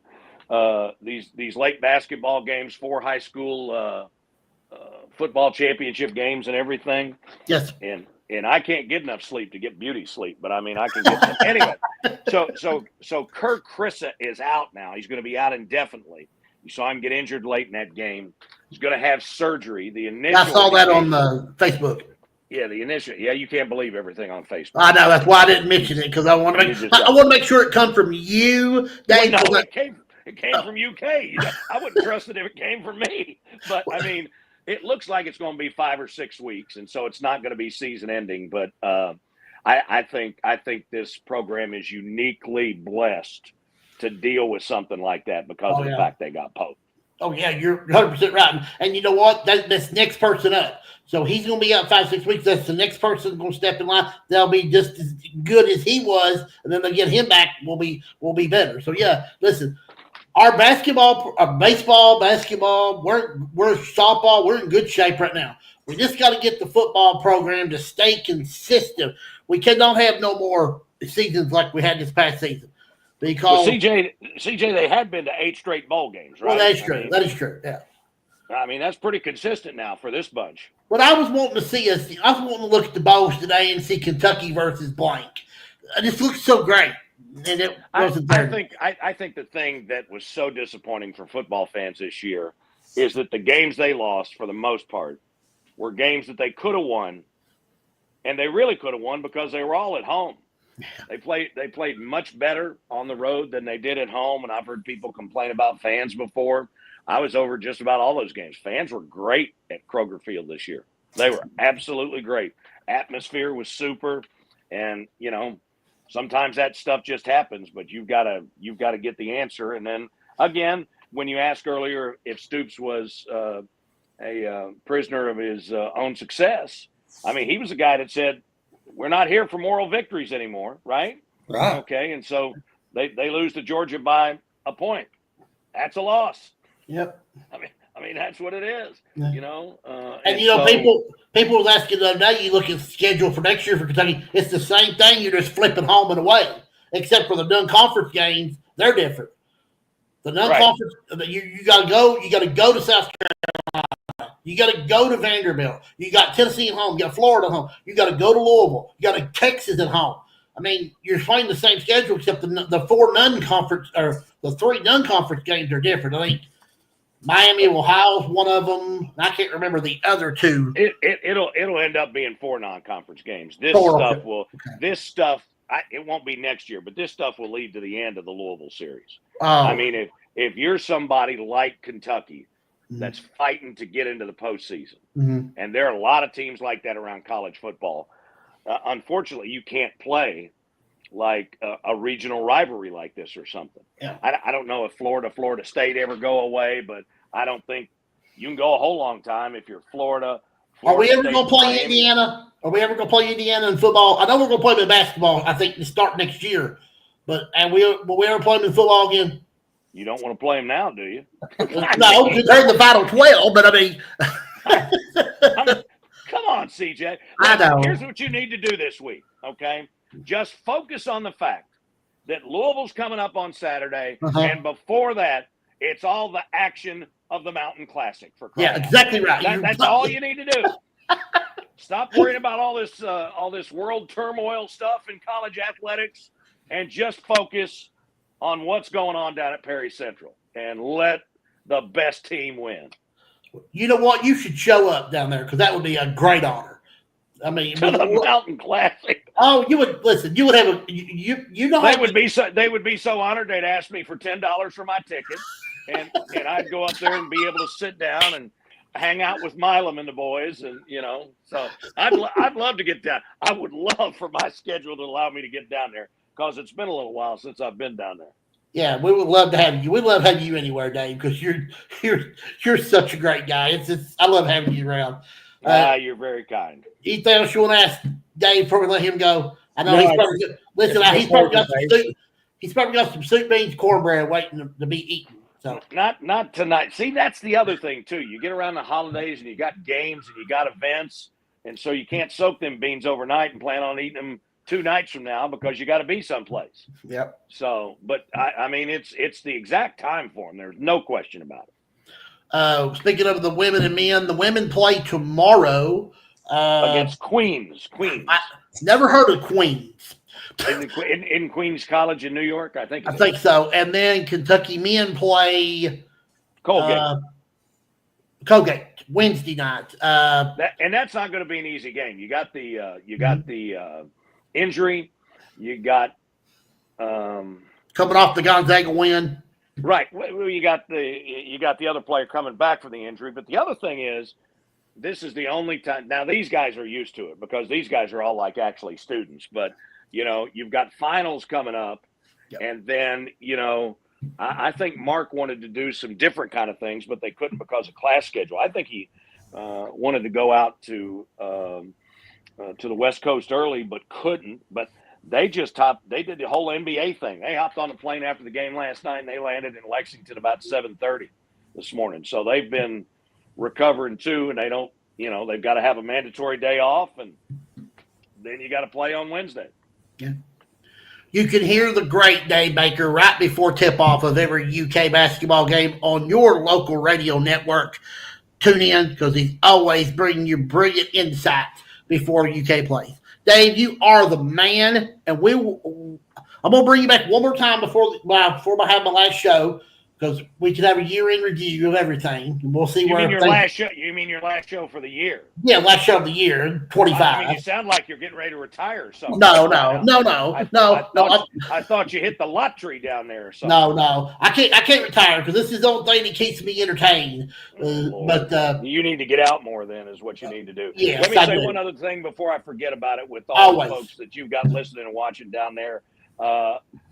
Keep my boy Oscar Combs in your prayers. Yes, please. He needs to be managed, and I was not able to manage him for about an hour or so on Thanksgiving Day, and he took a fall off of a curb into a car and busted himself up. But he had surgery on Friday. He's got the $6 million shoulder now So he's got all the aluminum and screws in there that he needs, and hopefully he won't be in the hospital very long. But if you get a chance, keep him in your thoughts and prayers, or shoot him a tweet. I know he'd love hearing from people down there. We will definitely do that, Dave. We love Oscar. Oscar's the man. You know, when it comes to the Combs boys, Oscar and Ira and all them, they're dear to my heart. And Harold's still down there, isn't he? Yeah, Harold's still. I don't know. He's around. You see him every once in a while. He's not around as much as he used to be, but I really miss Ira because he was a big time person and a really good man. Harold has probably just got a house that's got one of those big metal encased secret rooms where he hides all his money out there, just between Viper and Lothair. That's probably true. That's probably a true statement. I mean, there's no question about that because those boys have got every nickel they ever earned. Speaking of, did you ever get Brian to give me a call? No. Brian's running around more than I saw him. He texted me one time during the 6A championship yesterday, and he was down on the field, but I have not talked to him since like Thursday. We've been going in different directions. Well, if you can get word to him that I'd like to talk to him, tell him to give me a phone call because I'd like for him to be on the show. And well, what if he says no? Then I'm on the hook for that. Because I know he'll accept because his favorite person wants to be on the show with him, and that's Jeff Davis from South Laurel. So, Jeff Davis. Oh my God. He's been involved with NIL down there before it was even legal. One of the great scoundrels in the mountains. Oh, I love right that, up there with he and Roscoe Denny would be 1 and 1A. Roscoe's you turn it if there's a gym door open, Roscoe's right behind it. Yes, he is. He's behind something. Hey, Baker, you are the man. You have a blessed evening. Merry Christmas. You do the same. Merry Christmas. Yes. Merry Christmas. I won't see you till then. Merry Christmas, Happy New Year, and we will talk to you very soon. All right, guys. Have a great week. Great to be with you. Thank you, Dave. Take care now. Thank you very much. All right, bye-bye. Yeah. Dave Baker. He's awesome. Never a dull moment with Dave Baker. Listen, I could spend a whole day with Dave Baker. He could sit up there beside me and we could chat for a whole day. I know Armando would. Could you not sit all day and talk to Dave Baker? He's Dave Baker, of course. Oh my Lord, he's so great. Listen, if I need anything, he's always there willing to help me. And he's willing to help anybody that asks you. You need something, he'll try to make it happen. So yeah, he's a great man.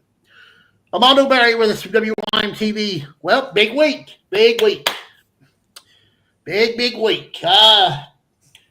This, we've been waiting for this classic, and I don't want to put a damper on it because what's been going on at YMT behind the scenes and everything else. We're not going to focus on that. We're going to focus on what I think is going to be a really good basketball tournament, boys and girls. Great athletes. We've got great players, but we got some great games. And we started off tomorrow night with two dandy ones right off the bat. Harlan County and Knott County Central, and then Clay County and Perry in the nightcap. Oh, yeah. This is going to be one of the better tournaments. I'm a young guy. I don't know too much, but I think it's going to be great just from the teams early on, what they're looking like. I think with the girls, it is loaded. That's what I'm excited for. But with the boys, there are two teams in this tournament that just come off crazy starts to the season. I think with Harlan County, they dominated their first three games of the season. Except for the Corbin one, they won by I think 4 points. It was 91-87. Maddox Huff, he's averaged 38 points a game. He's grabbed a team leading 10 rebounds. He's shot 43% from the three, 58% from the field. He's been crazy. And then Hazard, we saw. CJ, I saw you at the Hazard game. You know what they've been doing. They've had an impressive win against Breathitt, impressive win against Ashland Blazer, Dalton Combs. He made it easy for me. I was only able to stay so long, but he just got. His first 5 shots was all threes. He hit 5 threes in the first. He had 12 points in the season opener against Breathitt. He scored that in about the first few minutes against Ashland Blazer. They're two teams fun to watch. I think there are a bunch of other teams who are, I think they're going to be good teams, but they're kind of filling themselves out a little bit. Maybe with Clay County, Perry Central, they've been up. I mean, they lost to Belfry. They kind of let that one. They let them come from behind. And then they beat Martin County by I think 3 or 4. They lost to Harlan County. They beat Letcher on the road, so they've kind of been a little bit of both. Clay, they only had 2 games so far that I believe, and then Pineville. I don't know how many times Pineville has been in the Mountain Classic. So that'll be fun as well. But like I said, with this girls tournament, North, Knox County, Harlan, Peaburg, Knox, Paintsville, Corbin, Perry. I mean, those are all 8 pretty, decent ball clubs. So I think it's a lot to be excited for. Haley Collins, of course, I think she's a Miss Basketball candidate. No question about it. I like Knox Central a lot. I think them in North Laurel, I hope that's the final because I really want to see these two play. Now, no offense to the other teams, but I want to see this matchup because especially I want to see them both teams healthy because the last couple of times they played, Haley didn't play a couple of times against North Laurel last year. She didn't play against them in the semifinals last year. So, I mean, that makes a difference, and you want to see the best players out there. So, that's going to be key in the process. Let's get to what this is the big week. You look at the boys' side. We saw last year how important is everybody focused on brother versus brother, and then the matchup never happened. Now, we're in the same process again because you got a Knox County team. Listen, this is a young Knox County team. Casey knows that. And watching them play yesterday, they were a tale of 2 teams. The first half, they were they weren't very good at all. But the second half, they were really good. That's why they were able to come back, beat Pike Central. Listen, I've seen basketball for 50-some years of my life. I have never seen 3 teams like Pike Central, Betsy Lane, and Martin County that could not just shoot a simple 3-pointer. They had to shoot it. Their threes are like from the H. They just pull up. I mean, they let it fly from anywhere. I was like, oh, my Lord. Betsy Lane hit. We heard John. We had him on earlier. Betsy Lane, what was it, Allan? 16 3-pointers in the game against Harley County? Yes. Wow. And Harley County hits 5, and they still winning by 4 or 5 points. So, I mean, listen, I am convinced in the 15th region, there's some really good teams over there. I saw 3 of them play yesterday. Pike Central, Betsy Lane, and Martin County. Yeah, I was saying in our top 10 special, we didn't end up putting Betsy Lane and Pike Central on there, but then, Brian asked me, what teams could easily be sleepers because there's so much parity in the 15th. Anybody has beaten anybody in that region. And I said the first 2 teams that are kind of in my mind were Betsy Lane and Pike Central because of just they got bucket getters on their team. And with that in basketball, it's not a 7-game series. It's a one-off. Could Betsy Lane or Pike Central be the McGoffin of the region? Betsy Lane was picked 5th this year. In the last 2 years, the team that has been picked 5th has won the region.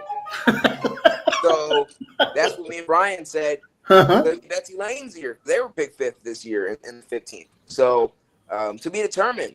But, I mean, that's what – listen, you and Brian did a great job on both the boys and the girls previews. It was really cool to watch. It was great to see Brian back, though. Having Brian there was just so cool. And it was. I wish you could get him on a couple of sports overtimes or something with you. We'll see if we can. I'd definitely love to. He'll be around Friday, so I might see if we can make it work. He has a lot of duties with the Classic, doing play-by-play, but we'll see what we can do. Yeah, I'm on. Hopefully, I'll get a chance to talk with him some this week because I'm looking forward to Classic. It's gonna be a lot of fun. It's a great tournament. I love it. It's gonna be a lot of fun. All right, we know the Classic's the focus this week, but as we saw the first week of hoops, I think we saw pretty much what we thought everybody was going to be. So we pretty much know who the contenders are, but who do you think's a sleeper in these regions? Just after 1 week of play, I know it's hard to answer now. That's something we probably need to answer after Christmas when they get done with the Christmas tournaments and things. In my opinion, I think it's too early because I saw some teams like Belfry beating when I was DJ Begley, Belfry beating Perry. Perry. I thought Perry was in a caliber team where I knew they would be struggling a little because they had some different. They lost a couple guys, Kaiser Sloan and stuff, but I didn't think. Belfry hasn't never been with the new head coach. I would have favored Perry to win that game, but then Belfry came from behind. They came with energy, and Brent Perry and his boys got a great win over a reigning region champion. So. I think there are teams where I don't know if I don't think I can say there are teams that we know are contenders. Like Hazard, I would say I could point at some who will be contenders. Like Hazard, I can say they will be a contender. If now you don't want to peak too early, another thing. Yeah. But they're a team that they look strong. They have an identity. Let's see them go. Harlan County, they know who they are. Mm-hmm. They have their star. They're going to be. Let's see them go.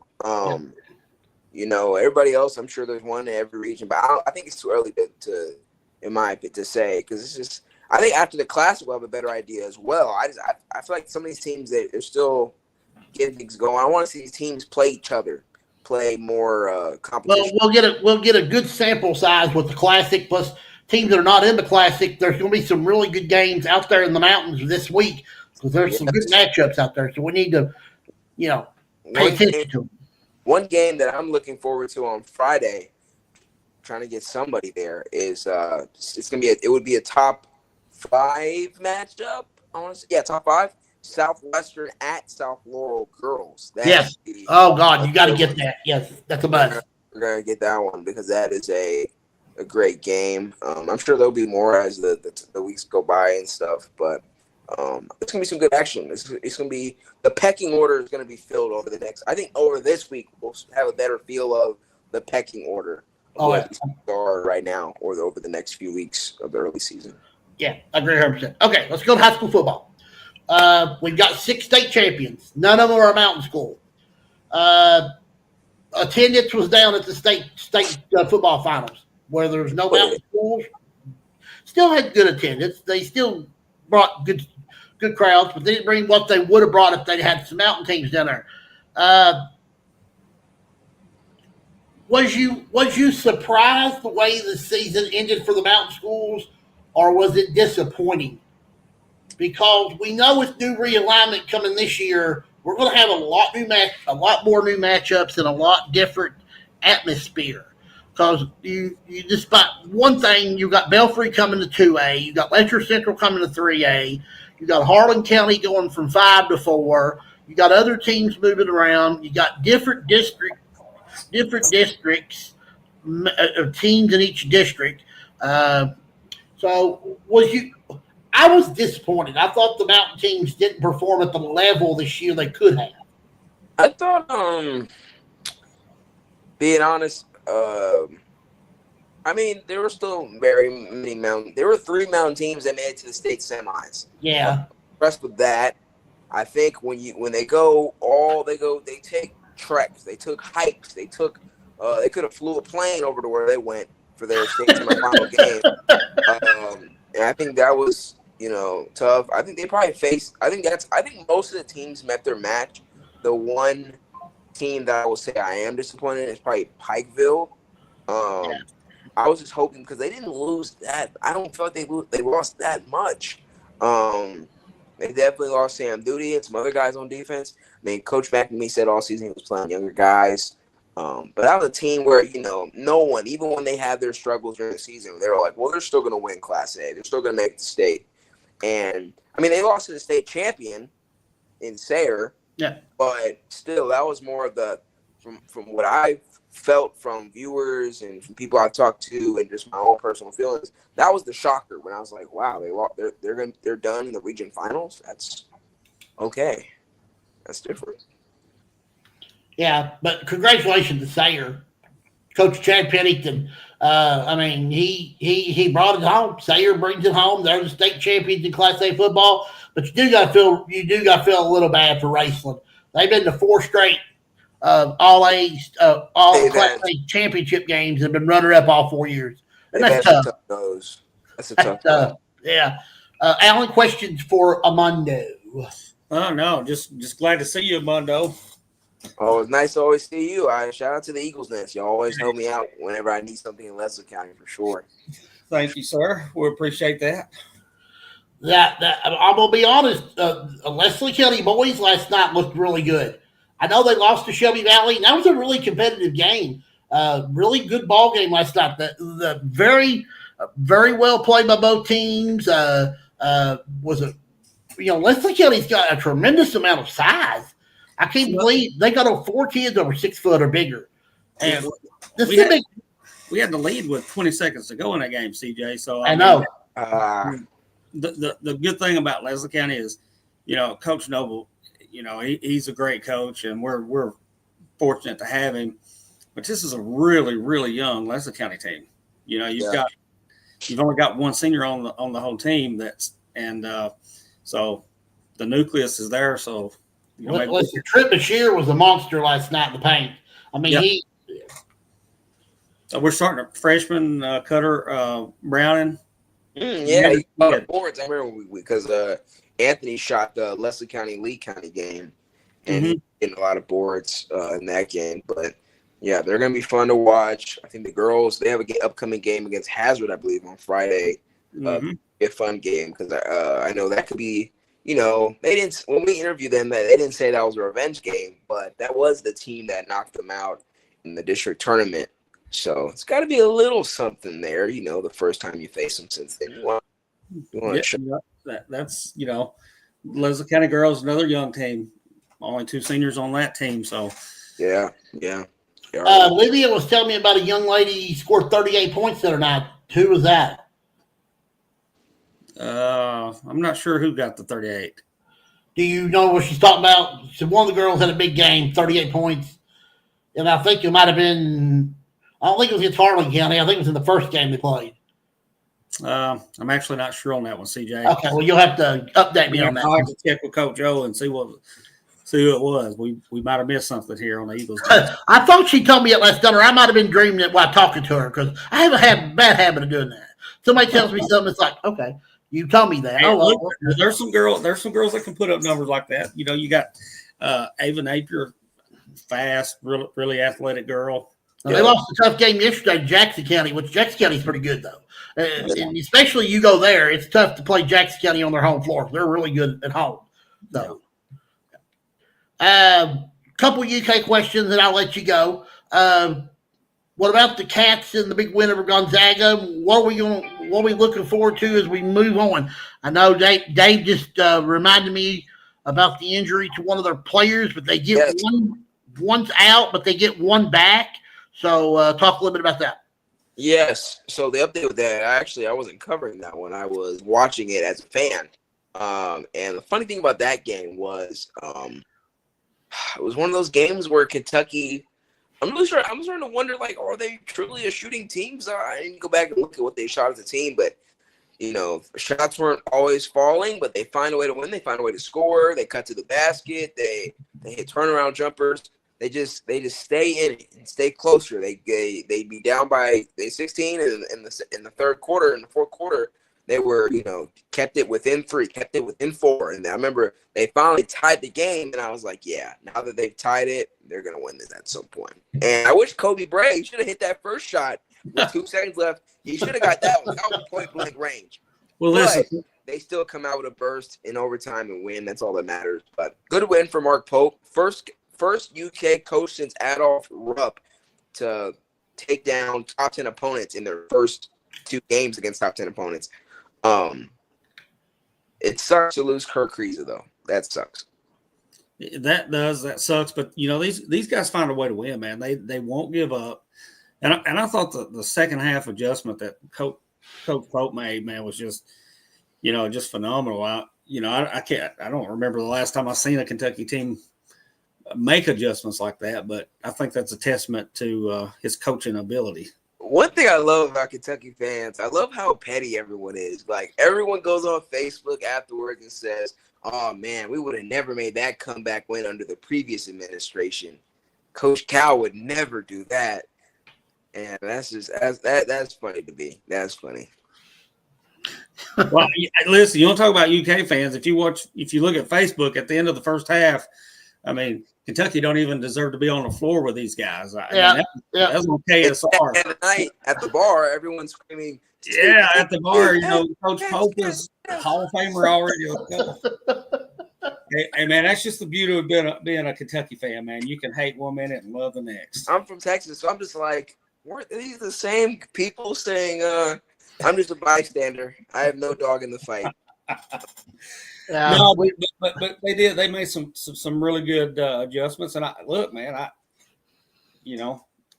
Coach Few's one of the best in the country. He built a phenomenal program, and to go all the way across the country and get a win like that, I think it's a big statement. How this team has performed early on.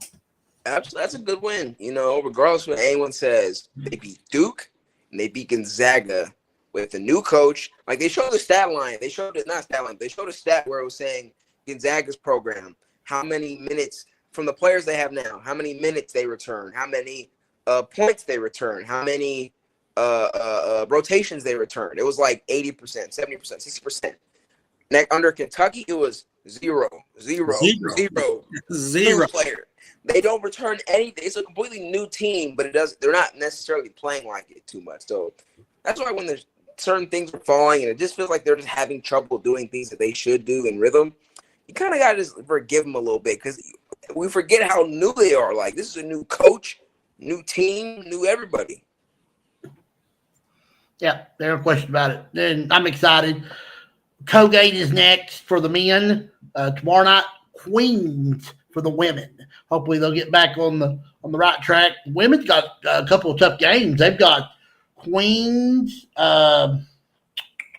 Purdue, and Belmont coming up. And the girls, the men, I got Colgate Wednesday, Louisville Saturday, which is a big game for Kentucky, and then Ohio State on the 21st. So some big games for the Cats coming up as well. All right, Armando, it's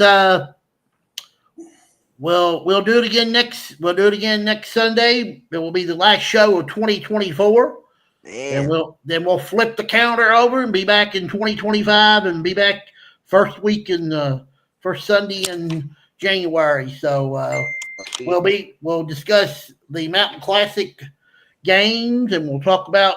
We should have a good idea where everybody will be in the pecking order next week. So, hey, Mark, before we let you go, man, I just want to thank you guys for all the help on the Tomcats statue unveiling. I thought that thing went about as good as it could have, and I really appreciate everything that you guys did to help us make that a good event.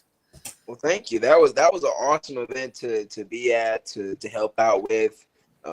Tomcats is a great guy. Oh, yeah. Leslie County. So it was awesome just to be there with y'all. So thank you. Oh yeah. Yeah. Armando, you have a great week. I guess I'll see you occasionally from time to time at the Mountain Classics. I'm gonna try to be there every night. Well, I will speak with you soon. All righty. I'll see y'all. Have a good one. Okay, have a good one. Armando Berry, WYMTVs. They get set for the Mountain Classic. Let's go ahead and let me go over here and get my notes, and we'll call this an evening. I want to thank everybody who was on the show. I want to thank everybody that left comments. I want to thank everybody that was part of the show tonight. Thank you. Want to remind everybody. We want to thank our guests, Coach Meehan, Coach Mr. John Henson, the great Dave Baker, and Armando Berry. I want to remind you, I'll be back with you next Sunday night. It will be the season finale of 24. Oh, not the season finale, but the final show of 24 next Sunday night, 8 o'clock. I'll be back with you. Do not know my co-host yet. He's supposed to let me know tomorrow if he can do it or not. I do know two of my guests. Jeff Honeycutt's going to be with me next week, and Travis Smith both are going to be with me and Armando will be with me, and many, many more. Want to remind everybody, please go to my Facebook page. I want you to get the CJ Howard Sports Talk page. I want you to like it. I want you to share it. Share it with your family and friends. Get everybody to be a part of the WYM or the CJ Howard Sports page. I want to remind you, I got a YouTube channel. I want you to go and subscribe to that channel. Help me out there. I would appreciate that. Well, come follow me on TikTok. I've got a bunch of good videos and stuff up there and content I think you would like. Come follow me on TikTok.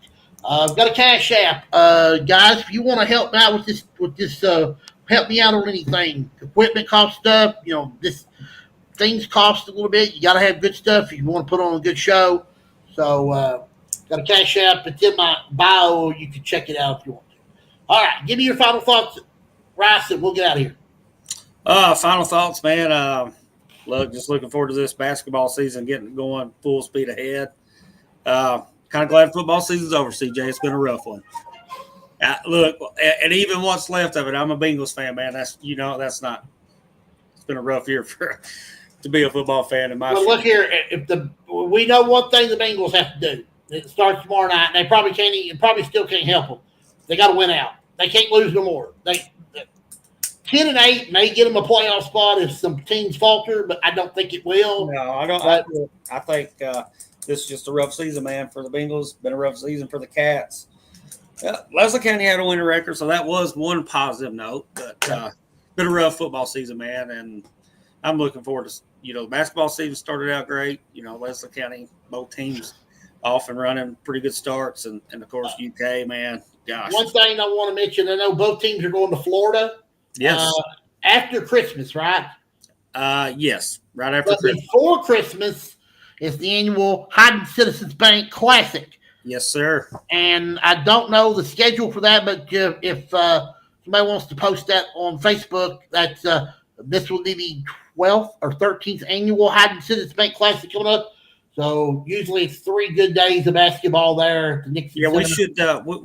We'll try to get that up on the Eagles desk sometime this week, so that way everybody can see that. Yep, and then of course they're going to Florida, both of them together after Christmas. So a lot going on there. A lot of teams will be heading that way. I know Prairie Central. We're going to be heading to Gatlinburg. Love going down to Gatlinburg during Christmas. So hey, listen, man, you probably spend more money in Gatlinburg than we will in Florida. That's a fact. Yeah, Gatlinburg. Listen, Christmas time and you go to Gatlinburg during Christmas time, it's beautiful. And it's unbelievable. I love the Smokies. Love everything about it, man. Yeah. Don't leave me after we get unlive because I'm going to say something where we're not live. I want to remind everybody again, I'll be back with you next Sunday night for the final show of 2024. It'll be 8 o'clock. We'll be right here with you on Facebook, YouTube, and the D&D Sports Network. This is CJ Howard rounding third and heading for home. As Casey Kasem would say, keep your feet on the ground. Keep reaching for the stars. I love you all. God bless you all. And we'll see you next Sunday night on the CJ Howard Sports Talk Show.